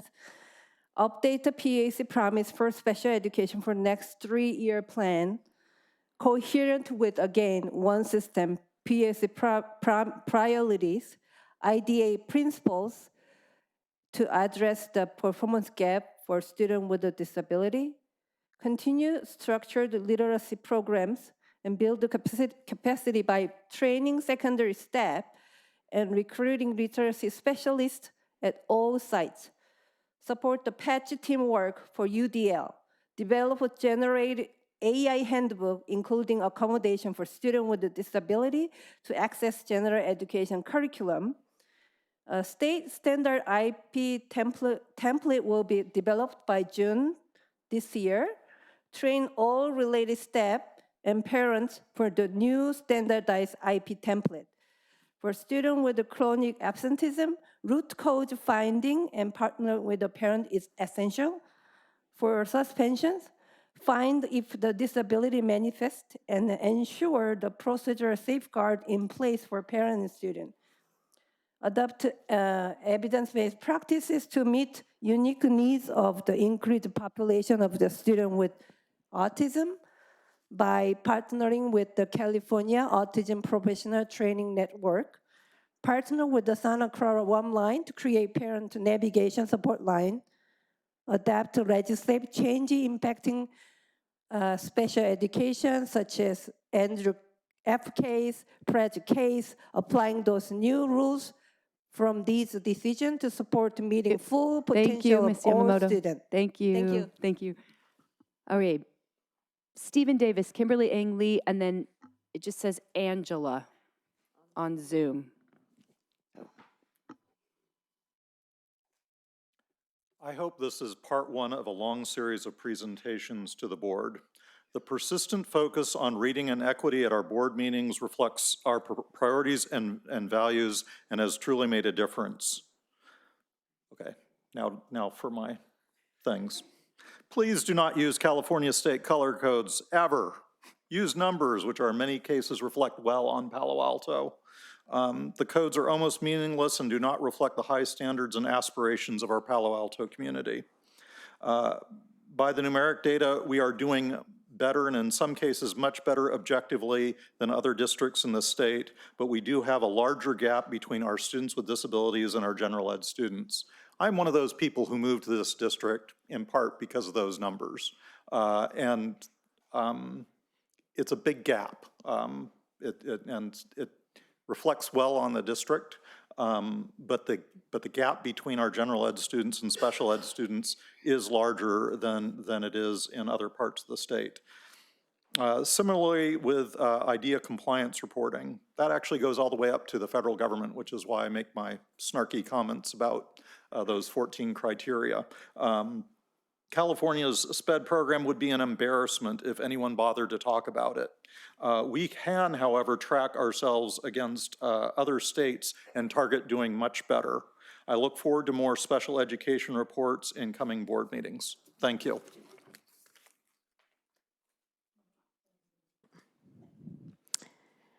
Kimberly Ang Lee on Zoom.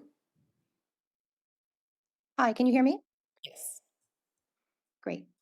Hi, this is Kimberly Eng Lee, a community member and parent of 2 PAUSD graduates. You have often heard me call for inclusion of students with disabilities in PAUSD's equity and improvement work, and the use of evidence-based practices and data to drive student outcomes and the district's resources and attention. Special education improvement requires sustained cabinet-level leadership and board champions. Tonight's report appears to be an indication of both. PAUSD is demonstrating a renewed push to tackle long overdue opportunities for students and staff still in need. By confronting systemic biases, entrenched imbalances, and resource constraints, we address students with all persuasions of diversity and disability. Improvement requires a willingness to give and receive constructive feedback from and between stakeholders, input that reforms the system, and for the ongoing development and implementation of students' individual education plans. This is hard work that can't be accomplished without collaboration and an appreciation of each stakeholder's contribution and effort. I too encourage engagement with parents, educators, and the students themselves for their buy-in, and to discern how to align efforts, experiences, and resources for the most ideal outcomes. I can attest to the impact of an uplifting education. So let's get it right and running for each of PAUSD's kids. Thank you.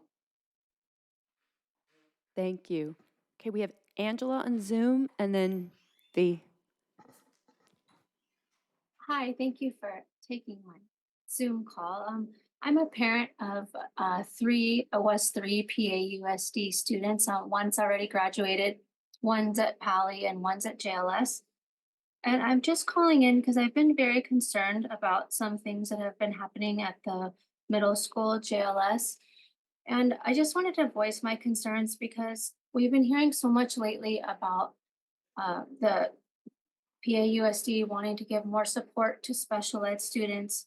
We've been getting emails. We joined a couple town hall meetings, and while it's been great, but out of nowhere, the middle school closed down an SAI math class. It was for students with learning differences, and decided to put all those students in a general ed math class. And one of the students was mine. I didn't agree to this change. And while I agree with Yolanda about kids being in general ed math class, if they're not meeting any of their IEP goals and they're still getting low test grades, they don't belong in general ed math class. And to just make a change like that without any reason behind it, besides for the fact of saying they needed to open up another co-taught math class and they didn't have, I guess, enough teachers. So they decided to take all the kids in a special ed math class and throw them into general ed. And it's just frustrating as a parent because, you know, we also talk about so much about mental health and how we can support our kids. And I just wish PAUSD would think about what it does to these kids that are already struggling and having such a hard time. And then to throw them into a class that's way too hard for them and that they're not ready for, how that affects their mental health rather than what's just best for the school or the district at that time. Thank you. thank you.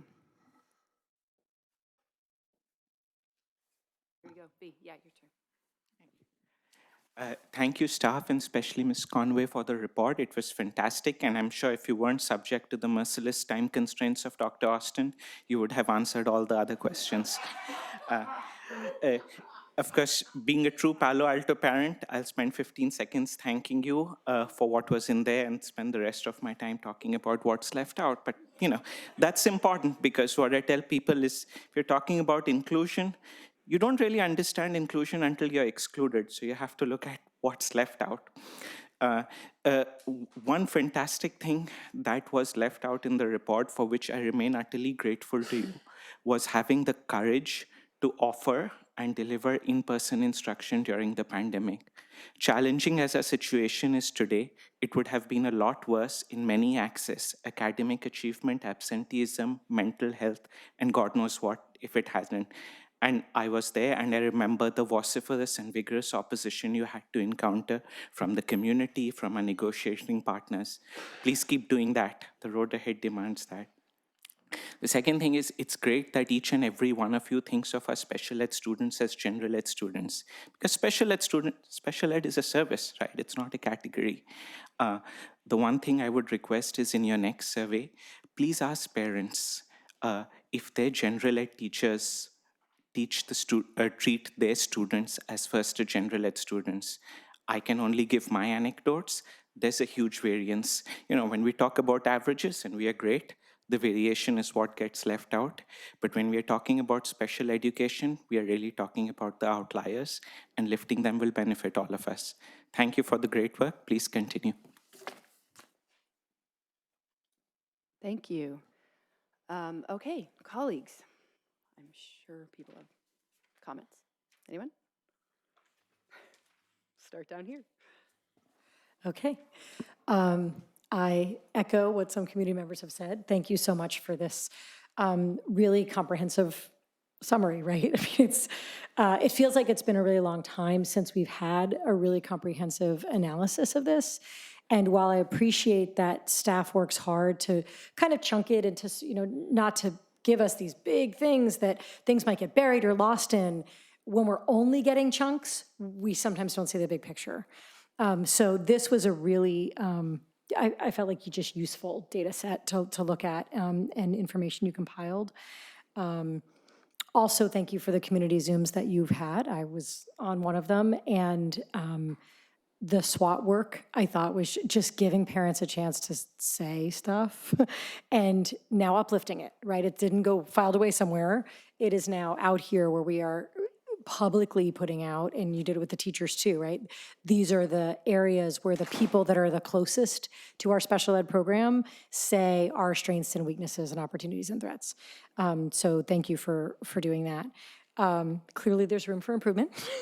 And clearly there are a lot of parents that are happy, right? To look at the post-meeting survey results is amazing. I mean, some of those numbers are really high. And actually a little surprising when you see that 91% of the families say their whole time in special ed has been satisfactory, but only 86% feel that like some of these things have been met. I'm like, well, who are the people that we maybe fell down on some of the job, but they're still satisfied? Right? I mean, maybe it's a reflection of the low expectations, but it is really nice to see how many families feel well served. And I appreciate that you started there, right? Because we all know that there's a lot of work to be done and our outcomes are not where they need to be. You mentioned in the target sets that in all but one we met the standard, but of course the standard is the floor, and we have the resources and the know-how and the dedicated staff to do better than that. So a lot more. And I really just appreciate you ended with these this 10-point strategy, and obviously we don't have the details yet, but it feels like you have the data to come up with a comprehensive plan that's going to move the needle in the ways that we need to happen. And I feel it from all of us that this is one of our priorities, and we're gonna make that progress. So I think you're just situating yourselves really well to really make a difference in the way that we haven't been able to before. So thank you for the report, for the work, and to all of the people in our district that work with our kids who get special ed services, from our gen ed teachers through all of our specialists. It is hard work, and you do it every day. And we have a lot of administrative work that we're gonna try to work on reducing that load so you can spend that time with kids. But I am grateful for all the work. Thank you. Mr. Collins. Thank you. Thanks for the report, which I've been looking forward to for a while, and didn't disappoint. Lots of data, which I really appreciate. I had a question, and I only ask this is a nit question, but I wanted to make a comment about this more generally, and I want to make sure I understood it right. So on the CCI indicator, sorry, this is so nerdy. It's listed, it's on page 7 of the long report. It's listed as red. And I just wanted to make sure I was interpreting it right, because the CCI indicators this year weren't color-coded. They were very high through very low. And I just wanted to make sure I wasn't misinterpreting. That was actually the year before, that it didn't have the color code. I'm sorry? The year before, the year you're referencing was just very, very high, very low, medium. No, this year, I just looked it up while we were doing the presentation to make sure I understood right. Yeah, this year, there was no CCI color codes this year. I'm looking at the dashboard right now. Oh, for CCI, you're right. Yeah, just it for was very CCI. low. Yeah, it was low. No, we were Right. low. Yeah, low. So just to clarify, I'm looking at the Palo Alto score. We were student with disability, CCI, were low. And the reason that's relevant is I want to point it because that surprised me. Well, let me just back up. One of the things in a complicated area, I found over the years special ed's one of the hardest areas for us to get our arms around as a board and as a management team and as a district, in part because it's so heterogeneous. I mean, it's 1,200 kids, but no two are alike, and many are very dissimilar. And so it's very hard to say, how do we measure our success here, and how do we know if we're doing a good job or not?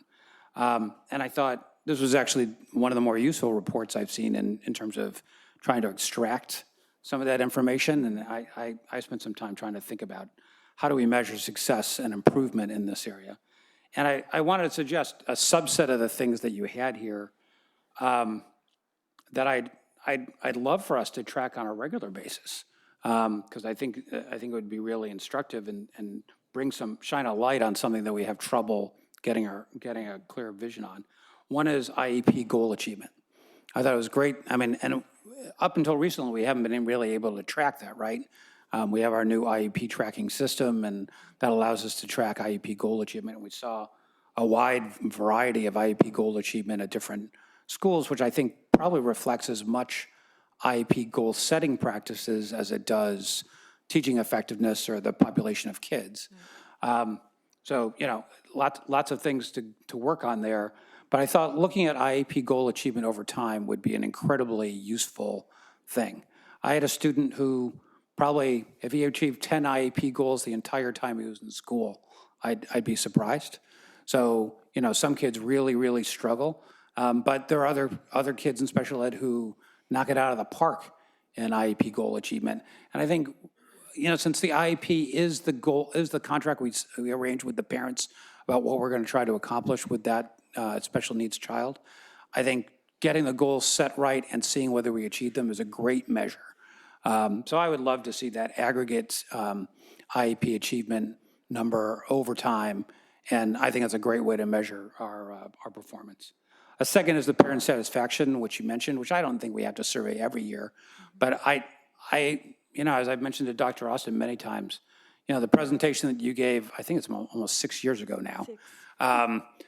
I took great comfort from that presentation because, I was a relatively new board member at the time, and I remember vividly, and I was a special need parent, and I talked to a lot of special need parents, and whenever you talk to special need parents, there are a lot of problems out there, and everybody's having a tough time.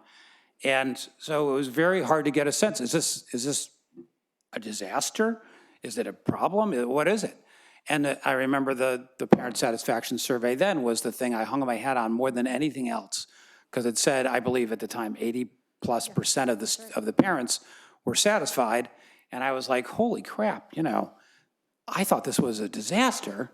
I thought it was a smoking hole in the ground. And in fact, 80+% of parents were satisfied. And so now to see the IEP survey, which, by the way, for the people who didn't read the report, over 342 respondents, which represents 28% of all special ed students in the district. So an incredibly deep survey. 96% satisfied overall with their meeting today. 81% satisfied or very extremely or somewhat satisfied with services received throughout their time at PAUSD. I mean, these are great numbers. And so I think reporting that is actually really important, and I'm really glad you redid the survey and reported it. I don't know if it has to be done every year, but I think it's a good thing to do. And the other is the A through G, the grad rate, the A through G grad rate, and the CCI success rate. And I do think it's important to not only compare those over time, I do want to point out, I mean, as you know, the grad rate is actually pretty good. It's in the 80s. The A through G requirement met data is unbelievable, where it went from 4% in 18-19 to 52% in the most recent year, and has risen every year that we've been tracking it. I know in California, that A through G rate for general populations, there are lots of districts that don't have 52% grad rate for their general education population. So the idea that we're achieving it with our special ed population is I mean, certainly gets my attention. And on the CCI rate, it was labeled red. I think it probably should have been labeled orange if we were translating the low to color. But I took the opportunity to look at I looked at 10 other districts while you were talking, 10, and all high school districts, obviously, because they're the only ones that have CCI indicators. Every one in our county, a couple in San Mateo County, a couple around the state that I think are well-managed districts. Every one was the same as us or lower for special ed CCI. So while I'm sure we could do better, I could not find a district among the districts that I looked that was doing better than we are today. So I think it's useful to both compare ourselves over time and to compare ourselves to others to try to just calibrate where we are. And then my final point, and sorry to go on for so long, it's just around the narrative. I think I heard a couple of times what sounded like a view that there was a negative narrative around special education. That's not my perception. I think there are obviously areas for improvement, both in the delivery of special education, which by and large I think is, top quality. And I think we see that, and that's where the parent satisfaction comes from. I think in the process of managing special education, which obviously has a huge compliance component, lots of process component, incredibly hard to do. I think we struggle with it, everybody struggles with it. I'm sure we can do better at that. But I wouldn't want I don't want to establish a narrative, unless people convince me that it's otherwise, that our SPED program is a problem. I think it's a strength. I think it is one of the strengths of our district. I think, like you said, many people moved to Palo Alto for the special education program. My family moved to Palo Alto for the special education program. And we were not disappointed with the experience that we had. So I just think we want to make sure, while we have things that we can and should improve in, I just want to make sure we acknowledge our strengths and that we recognize the great work that is being done in our schools and the great services that are being delivered to our families and students. And while there are lots of things that we can do to improve, and we should work to improve, to just make sure we give ourselves the credit that we're due and give the staff the credit that they're due for the terrific work that goes on. So I don't know if you have any, usually you have to sit patiently and listen to these long speeches. Did you want to say anything back? No, you're spot on, exactly. I mean, one of the things that I saw 6 years ago was that we had a strong special ed program, but I've only seen it grow since then. So it's always hard for me to hear when there is this perception out there, and I have heard it, and I'm sure some of the board members have heard it as well. The fact of the matter is we really have a relatively strong program that just needs some tweaking and a little bit of work.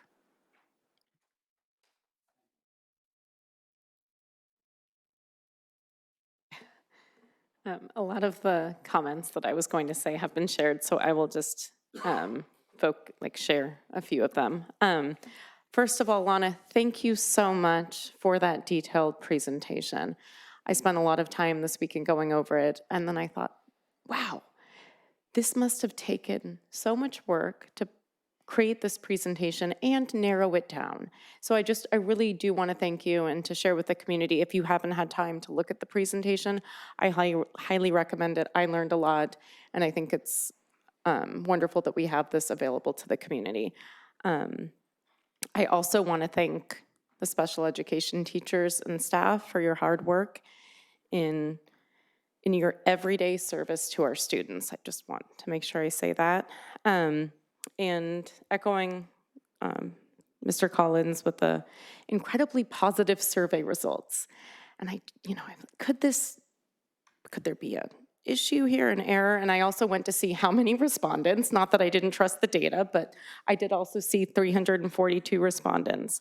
And so these are numbers to celebrate. As I just want to go over it again, over 90% of respondents were either extremely satisfied or somewhat satisfied with their child's IEP meeting, their child's special education services this year, and their child's special education services throughout their time in PAUSD.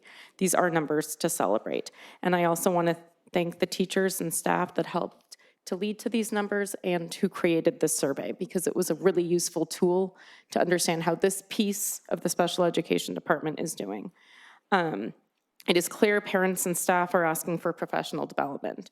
So do you have a sense of what specific PD teachers are requesting, and are their requests going to be a future focus? Is one question. One of the major things we see coming up is around behavior, like how do you manage difficult behaviors in the classroom? Because our teachers really want to serve those students well. It just becomes challenging, obviously, when students have unique needs that show up in the classroom during instructional time. So there's more work to do, definitely, across that. Okay. And I'm glad that is happening. And I guess my overall question is, are we currently staffed to meet this inclusion goal? That is I will say that we have to do some work in looking at how we are staffed now and how we're doing inclusion now. So looking at the program is going to be essential for us, and then making some determinations on how we can ensure that we are doing inclusion effectively. As I said before, that may or may not mean more staffing. That just could be strategically placing the current staff that we have and making sure that our schedules are aligned to that goal of inclusion. Okay, thank you. And I just also wanted to thank you for the 10-point strategy implementation. And I look forward to seeing an update on that. And I echo also your comment about the IEP goal achievement over time as an incredibly useful tool. But I really appreciated that 10-point strategy implementation as we see what our goals are. And I look forward to seeing how they are implemented and the outcomes. So thank you. Okay. Student board reps? Oh, no? Okay. I have some comments. I want to echo my colleagues. Thank you for this report. I find it extraordinarily informative to have all this data in one place. It really does give us a much more complete picture. It's like a state of the union for special education. So thank you for overstudying for the test and giving us all this detail. And Dr. Austin, I've heard a lot of desire from my colleagues and the community for more data more frequently. Let's not wait 6 years. So maybe we can take that up at agenda setting and talk about what makes sense to share and how we do it. So as I was reviewing this item, I kept coming back to kind of two main thoughts, and one is really optimistic and one's really pessimistic, and they're both kind of more macro level. So on the one hand, I am really optimistic about the future of special education in our district, because I truly believe organizationally there's been a foundational shift in perspective. And it's the same shift, I think, that we've seen in recent years around the way we talk and think about educational equity in general, which is that we no longer measure our success as a public school district solely by the educational outcomes of students in the big circles on our Venn diagram of students. The mission and the ethos and the value system of PAUSD really is different now. We can no longer look at data like this in this report and kind of dismiss it as an unfortunate footnote of our otherwise resounding success, right? To use a favorite analogy of myself and Ms. DiBrienza, we no longer dismiss the educational outcomes for certain groups of students as merely a bug in our system. We understand that our system is designed to get the results we're getting, and if we want to change the results, we have to change the system. So it can't be overstated what a big development this is. It's kind of like in AA, the first and hardest step is admitting you have a problem, because it's impossible to change unless you accept that you need to.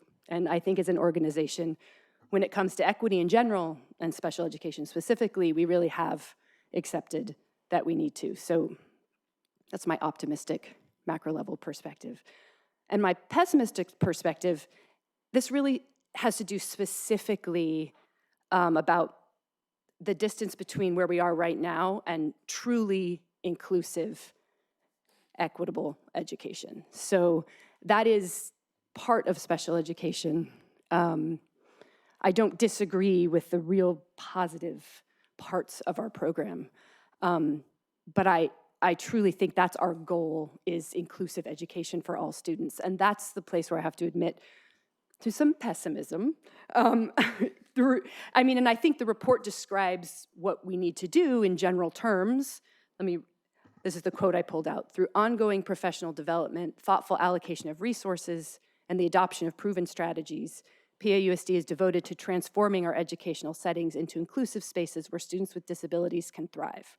So yes, to all of that. I doubt anyone is going to disagree with that in principle, but as I like to say, the devil's in the details. And when we're talking about transformation, about systemic cultural change, those details can get really uncomfortable. So I was thinking of just one example, which has come up actually a couple of times tonight, sort of. One of our goals for least restrictive environment is 80% of students with disabilities spend the majority of their time in general education settings. Fine. But the thing is, time in general education in and of itself does not create true inclusion. True inclusion means gen ed teachers are adequately resourced, supported, and held accountable for adapting lessons and curriculum as necessary so that every student can access their education. That's what true inclusion is. And a detail of what that might look like is a shift towards programmatic staffing and less reliance on one-on-one aides. In theory, this makes sense. In practice, if this happens, it's going to feel like something's being taken away from teachers and from students. And we will definitely hear about it. And we're not going to hear about it from people saying, thank you for doing the hard work to create truly inclusive education. That's not what we're going to hear. And that's just one possible example of an uncomfortable detail. So my larger point is that this is going to be really, really hard. And if creating truly inclusive educational spaces was easy, we wouldn't still have what seems to be an unending epidemic of students using the N-word on our campuses. And we wouldn't still have perennial disproportionality in special education of Black, Latino, and Pacific Islander students, as well as disproportionality in discipline of those same groups and special education students. Because true inclusion requires changing hearts and minds, but we can't expect hearts and minds to change until we re-envision the systemic infrastructure. So all the stuff that we put up there, right? Resource allocation, staffing, administrative workload, UDL, MTSS, all of it. We have to create the conditions necessary for transformation to take hold. And there are so many details still to figure out. And then after we figure them out, we have to implement them. And as we implement them, then comes the inevitable mistakes and missteps that are part of growing and learning and improving. I see my job as a board member to hold us both accountable for making the change and to stand strong in defense of the change when the devil in the details invariably threatens to derail progress. But in order to do these things, we are going to need to understand more specifically the decisions, resource allocation, and how that aligns with our stated goal of transformation and true inclusion. So as Dr. Austin mentioned, this report was not supposed to include any of that. No specific financial data here, no staffing info, no breakdown, no programmatic changes, nothing. A lot's in flux. But I do have a question. Is there a point where we will get to see this? We're still in budget development, so now seems like the right time. We don't know if we need to add more, but if we do, now's the time to be talking about it. It feels vital, not just for us to do our job of oversight, but also for stakeholders to understand what the vision is going to look like. And this is connected to my previous comment about communication around decision-making and understanding what's changing and why and what's not changing. This all seems really important for special education, particularly since we have a history of so much tumult and turnover and lack of consistency. So we can't just say, trust us to families or to staff, because there's not a lot of trust right now among some families and some staff. So I'm hoping some of those details will be coming soon. That is a question. If you can't answer it, that's fine, but we'll talk about it at agenda setting. I can take that one. I'd prefer to not get into the negotiable parts. All that's on our website, but we just have some things to work through there, and that will guide what we bring back to you. So everyone's working on it. Everyone understands the importance of it. I think we just have some work to do before we can bring that back, and that'll have a pretty significant impact on places where we think we can positively impact the experience, but it's a little premature right now. The plan is to bring it back to the board at some point. Yes, in a couple different ways, one of which being budget assumptions, which you mentioned. We were close to bringing it forward now, but after just really thinking it through, it's a little premature. Okay, thank you.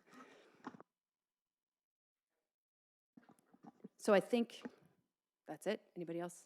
Okay, we can move on to 3D, which is 2022-2023 annual strong school bonds, financial and performance audits.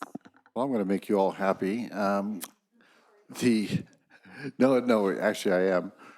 The auditor was not able to be here tonight, so we're going to request that we just bring this back at the next meeting. I told you. We will bring it back.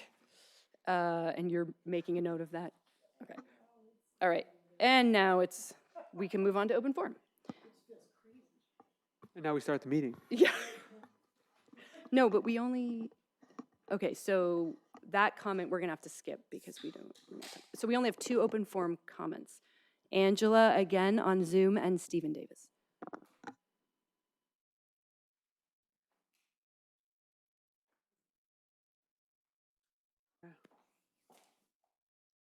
Is Angela going first? Is Angela there?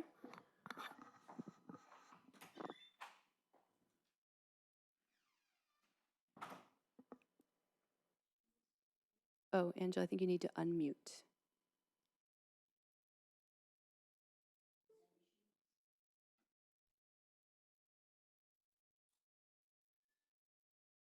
She's there.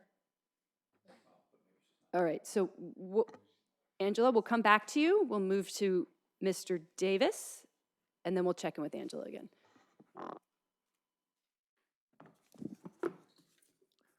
I made a public records request for information on the demographics of the PAUSD executives, teachers, and staff, and it was responded to very promptly.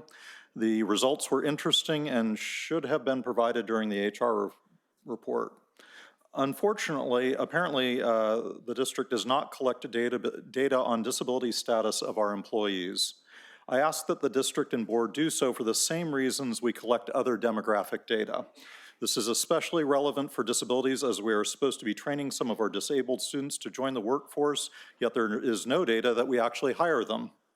Also, there is a 37% employment gap between disabled adults and non-disabled adults, and PSUSD should be a leader in hiring this 15 to 25% of our community. Thank you. Do we have Angela back? Vicki? Do we have Angela back?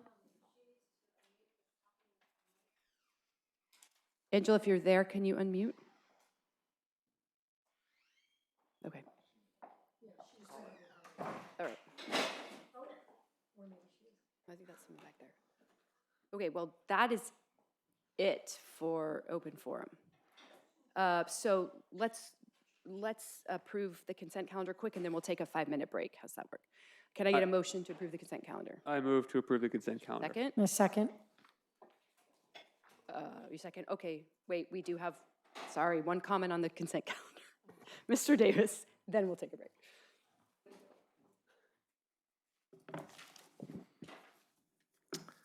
Before approving the consent agenda, I ask that everyone take a look at item 5C, certificated staff. It is very unfortunate that the certificated staff report shows a substantial 24 resignations, but it does not break out that there's a loss of 11 special education staff in that group. It's kind of strange. Whenever we talk about special education teachers in the school district, they are certificated education professionals or something or other. But when we're hiring and firing them, they're teachers. To say this again, 11 special educated certificated resignations out of the 24 for the district as a whole. I look forward to the district and the board embracing real transparency and clarity in these critical staffing reports. Teachers and staff are what make this district function. Thank you. Thank you. Okay, we have a motion on the table. We had public comments. We're going to vote on the approving the consent calendar. Student board member, preferential vote? Okay, colleagues? Aye. Aye. Okay, we'll take a 5-minute break. Be back at 8:35.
Okay, we're going to reconvene 2 minutes late, my bad.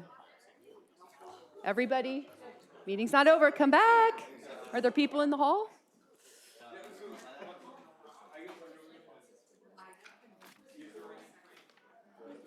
Hey guys, quiet down. All right, we are moving on to item 6A, 2023-2024, second interim budget report. Ms. Chow, you got it. Yes, it's with pleasure that I would like to introduce Ms. Sharon Yu, our Director of Fiscal Services. She'll be presenting a second interim report tonight. Thank you, Ms. Chow. Tonight, I present the 23-24 second interim budget report, a comprehensive overview of our district financial health and forward-looking projection. This report is not just a collection of numbers and forecasts. It's the blueprint of our financial strategy, guiding us through this year and laying the groundwork for the future. This document serves as a snapshot of our budgetary changes since the initial adoption in May through January 31st and includes revenue and expenditure estimates through June 30th. Our objective with this report is to secure a positive certification and affirm our ability to meet current and future expenditure obligations. This is a summary of our financial activities. We have a total increase in our fund balance of $6.1 million, or 5.8%. Among these figures, an important item to note is the $1.6 million audit adjustment in line number 5, which required by GASB 87 standards and now reflected in our non-spendable category in our ending fund balance. Under the general fund revenue, we have observed a $2.1 million or 0.06% increase. This growth originates from various sources, including federal, Title I through IV, the Literacy Coaches and Reading Grant, and the increase in our interest rates and lease revenues. It is also important to highlight that our property tax revenue has remained steady, which is an unusual occurrence that speaks to the unpredictability of our financial environment and the need for flexible planning and sound reserves. In our expenditure side, we've taken careful steps to ensure our spending aligns with our goals and reflects both actual and projected expenses through the end of this fiscal year. In addition, we've strategically reclassified a $5 million contribution from other outgo to benefits to address our unfunded OPEB liability. These measures ensure that our expenditure not only align with the intended use of these funds, but also adhere to the stipulated condition. Through such meticulous assessment, we've achieved a $4 million or 1.3% reduction in our general fund expenditure. Our ending fund balance is meticulously categorized to reflect various fiscal responsibility. These categories are non-spendable, restricted funds, committed, assigned, and assigned, including a reserve for economic uncertainties, which accounts for 3% of our total expenditures. As we look forward, our projections are built on realistic assumptions about enrollment, revenue, and cost, yet it's crucial to address the challenges ahead, particularly the projected deficit in our fourth year. While this might not seem a prominent concern, the impending expiration of the parcel tax in the 26-27 fiscal year will increase this deficit by an additional $16 million. This call for strategic review of a long-term financial planning to ensure we continue to fulfill our educational mission without compromise. Our dedication to providing a high-quality education while upholding financial responsibility remains unwavering. In the coming months, we will refine our budget further in alignment with the governor's May revise, ensuring our budget and local control and accountability plan are in sync. With that, that's conclude my presentation for the evening. Thank you. I don't see any public comments. So colleagues, comments? Anyone on this side? Anyone on that side? I move, can I make a motion? Yeah. I move that we waive the 2-meeting rule in order to approve this at this meeting. Second. Okay. Call a vote? Everyone to vote? Yeah, wait, do you guys have comments? Oh, wait, but this is just to waive the two meeting rule. Yeah, this is just a way of the two Okay. rule. So vote, everybody, aye? Okay. Aye. In favor? All right. Aye. Two meeting rule is waived. Now we can talk. Anyone want to talk? Okay, I move that we, let me get the authorization right. Certify as indicated and, certify and approve as indicated. Right? I second. All right. Second. Student board members. But there might be discussion now that it's on the table. This is the first time we've ever done a motion, everybody. Anybody want to say anything? I do. I just want to thank them for the report and their hard work. Thank you. Okay. Okay, now we're going to talk. Ms. DiBrienta. I just wanted to thank them for their hard work. Anybody else? Okay. Student board members now will vote. No. Okay. All those in favor, colleagues? Aye. Aye. Aye. Whew, that was bump.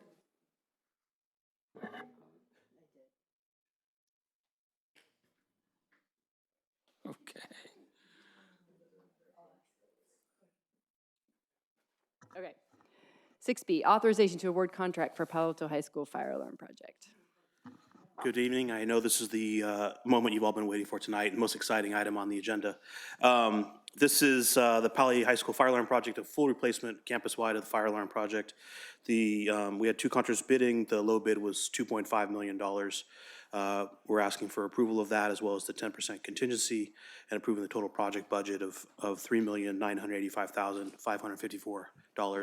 And I'll add that this came in right on, right at the estimate, so we were very pleased with the number. All right, thank you. Okay, I'm happy to make a motion if you're. go for it.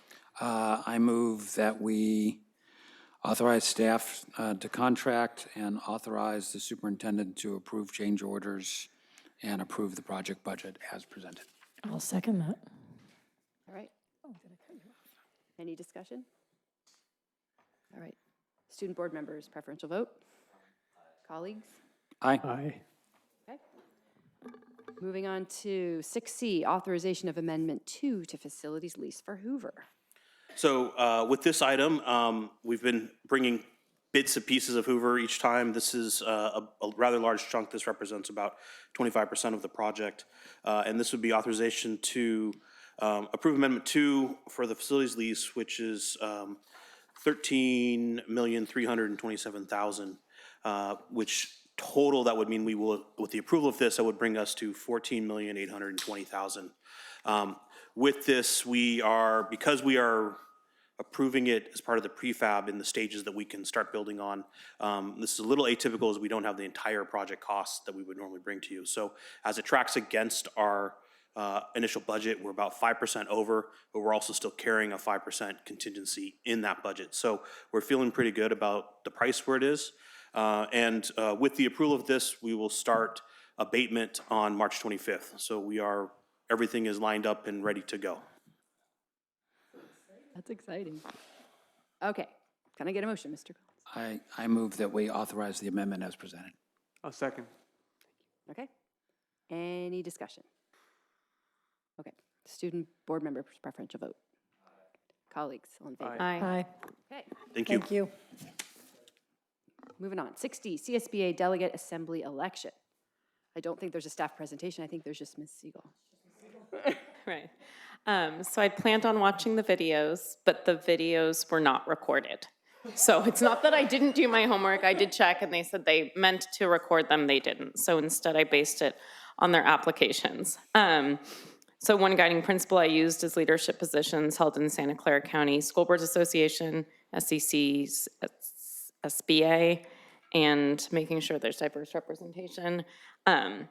So in terms of the candidates and the nominations moving forward, so Jessica Spicer is the president currently of SEC SBA. Carol is currently vice president, and Vashali is the treasurer. And then for the fourth candidate I selected is Isabel Hubes Flemmerich, In addition to her years of service in the Sunnyvale School District, she also serves on the California Latino School Board Association and has chaired every committee in her district. We already have a lot of South County representation, and thus these nominees, which I based on leadership and representation, also help ensure balanced representation geographically of District 20. Thank you. Any discussion? Colleagues? Okay, can I get, yeah, just thank you very much. Can I get a motion? Mr. Collins? Not him. Yeah, since she knows the names. I don't even know. It says we're supposed to vote on it, but Yeah, I think it's just a recommendation that we vote for or we support. colleagues, how about this? Approve it, yeah. All right, so. I don't know why it's on for action. It's on for action, so I move that we select Jessica Spicer, There we go. Carol, I don't have her last name right here, Vishali Sirke, thank you. And Wait, Carol or Ves? Is not Carol's last name. no, I'm saying Jessica Spicer, Carol, I can just go find her last name. Vishali Sirke and Isabel Hubes Flemmerich as our, I'll second. for Delegate Assembly Election 2024. Great. Student board member preferential vote? Okay, colleagues? Aye. All right. Thank you. All right, moving right along to discussion items 2024, 2025 draft budget assumptions. Thank you, Ms. Latimer. So tonight, the budget assumptions are coming back before the board. Just a little bit of a recap. At the last board meeting, the item added was restoring Barron Park to a two-strand school, and we shared with you the cost for that. Tonight, there's two new items. The first item is the iReady math for the elementary sites. And we may be a little bit of foreshadowing on this particular item because the survey is out and it'll be in April, so it may not have the results in time for our posting of our April board meeting, but we did want to share that with you tonight. The second item is for additional TOSAs or teachers on special assignments. This would provide additional support in the areas of math, world language, and humanities at the secondary sites. The proposal for that is 2.6 FTE and a total cost of, an estimated cost of $445,000. And those are the three items that we've added to the budget assumptions for this round so far. Thank you. We don't have any public comments, so colleagues. Anyone? Student board members? Wait, just out of curiosity, I think I also had this question at the last board meeting, but I just never got around to asking it. What is a two-strand school? That is a good question. Thank you for bringing it up, because sometimes we get very locked into our own acronyms and so forth that we forget to explain some crucial details. A two-strand school means that for each level, and this is particular to the elementary sites, that there's two classes at each grade level. A three-strand school would therefore have three classes at each grade level. Mm-hmm. I had one question. Are the additional subject area TOSAs something that came out of your meetings, Dr. Austin, with school site teachers and staff? Is that where that recommendation is coming from? Yes, it is. Okay. Okay, great. So there's no vote here, so we can move on. Okay. 7B is 2024-2025 transportation plan.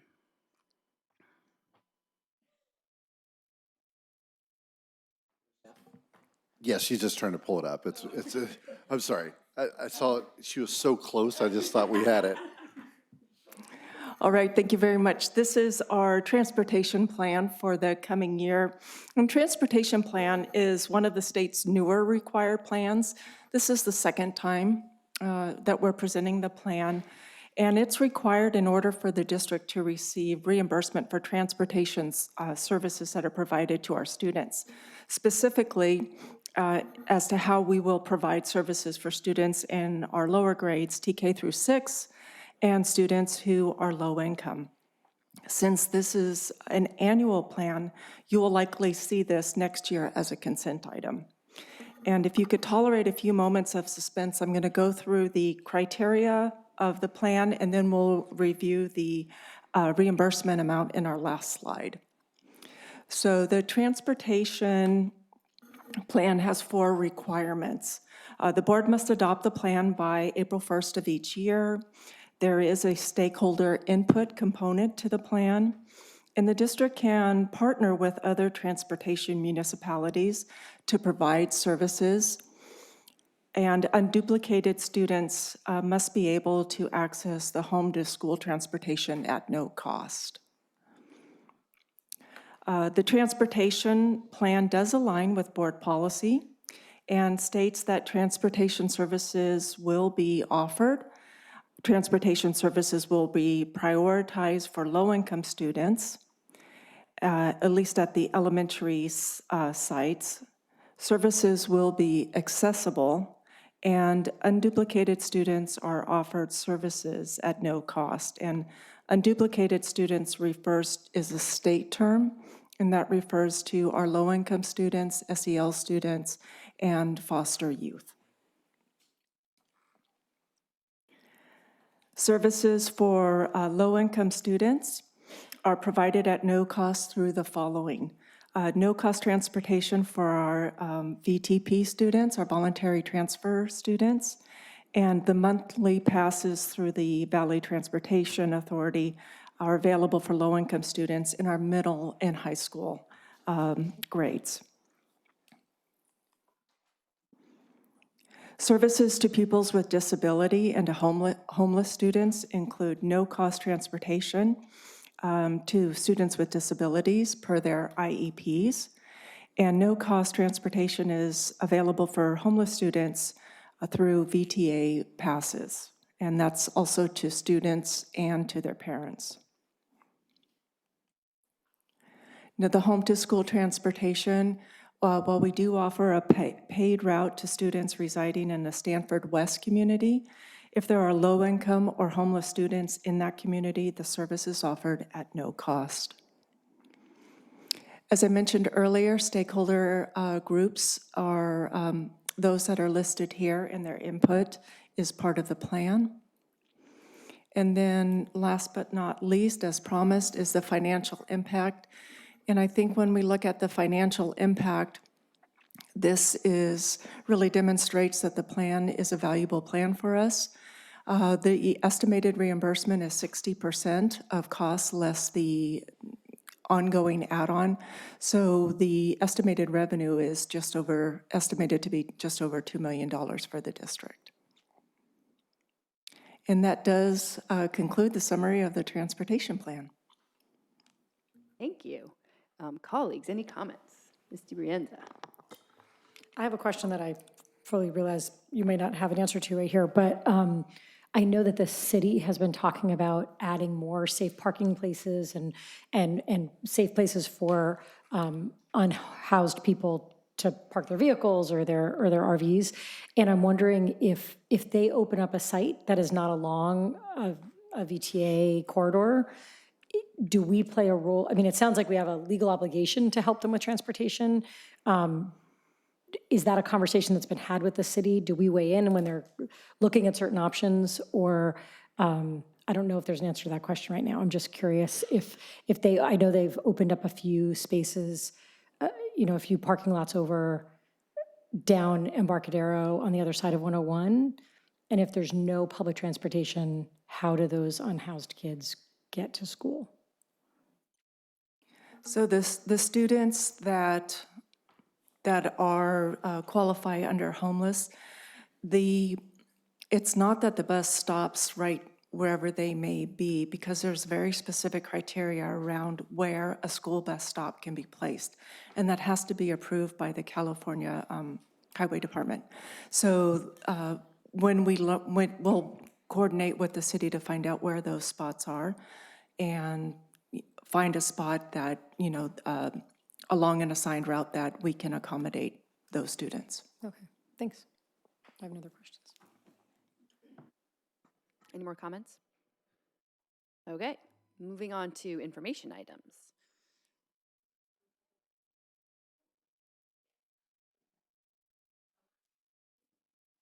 Nicole Chua?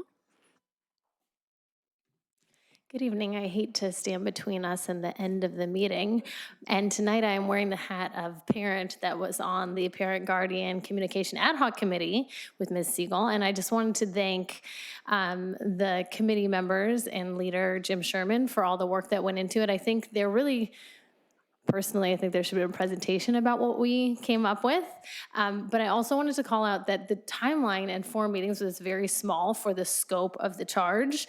And I think there is still a lot more work to be done. So I guess, while I think that there should have been a presentation with what was come up with thus far, and I think that it is full of great recommendations, I do think that it's really just scratching the surface and didn't really get into any of the nitty-gritty that, like, I thought, and many of the other parents that participated thought that we would be diving into, but would have been impossible to do so in 4 meetings.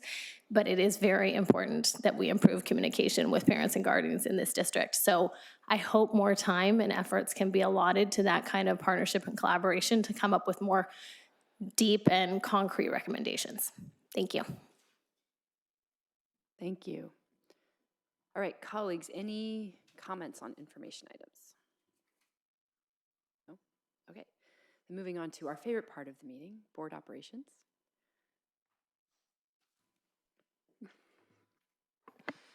I just wanted to mention that next week there, on March 20th, one of our next LCAP meeting, actually there's a D in front of it now. I can't remember, but it's an LCAP meeting that's virtual in the evening, right? On the 20th, and then on April 24th, there's another one. So for people that want to get in on that conversation and have issues raised, that is our chance to do it. Friday night's an exciting night at our high schools. Gunn is opening Midsummer Night's Dream, and Pally has Pops. I plan to be at Pops on Friday night and then look forward to another night to get to Midsummer Night's Dream. But it's a fun time of year with all of our schools kind of gearing up for their spring shows and performances and whatnot, which is pretty exciting. And tomorrow we'll be at Pally for their sort of wellness, transparency, communication session. I look forward to that. That's it. Okay, go ahead. But it ties into our PAUSD promise goals. I need to thank the PTA and parent volunteers for organizing Palo Alto PTA's 3rd annual Black History Heart and Soul Roll. I attended that a little bit over a week ago. It was a wonderful experience. So I just want to thank a couple of people who volunteered to make this happen. Our first stop was on Middlefield at University African Methodist Episcopal Zion Church, where we were greeted by their pastor, Reverend Coloma A. Smith, and we were welcomed inside for singing and celebration, so I thank you there. Then we biked to Eichler Swim and Tennis Club, where we learned about Joseph Eichler and how he fought against racist housing rules. And then our final stop was Green Middle School, where I would like to thank Sarah Whittam Johnson, and she shared about how her family spearheaded renaming Jordan Middle School, and we learned about who the school was renamed for and why, which was Frank S. Green, one of the first African-American founders of a technology company, who later launched a venture capital fund to support minority and women entrepreneurs. So I really just want to thank PTA and parent volunteers, including Rose Mester-Hazy. She helped fix my bike before the ride even began. And I want to share that over 300 parents and students and community members participated. And so I look forward to next year's and hope that there's even more community members who participate. That is all. I have one quick comment. I also attended one of the bike rides, and it was wonderful. Although I did drag my 6th grader with me, and it was all elementary school kids, and she was like, oh, what am I doing here? But it was still fun. I just wanted to talk quickly, as pointed out during our earlier discussion, there are some real strengths in our special education program, and all across our district, at all levels, there are shining examples of the very best that we can possibly expect, not just of special education, but of human beings. And every year, many of these people are celebrated at CAC's annual Sweetheart Awards. And I just wanted to give a shout out to Sarah Thurman, the drama teacher at Pally, who received an unheard of 8 nominations at this year's event. And I had one of the parent organizers take me aside afterwards and say, do you know this teacher? Is she really this great? And I was like, I do know her, and she really is that great. And she said, because this is unheard of. Like, sometimes someone will get 2 or 3 nominations. 8 has never happened. So special shout out to I know what Ms. Thurmond is doing with Pally Theater in terms of inclusion and making it a safe and welcoming place for all of our students. And with that, I think we are adjourned.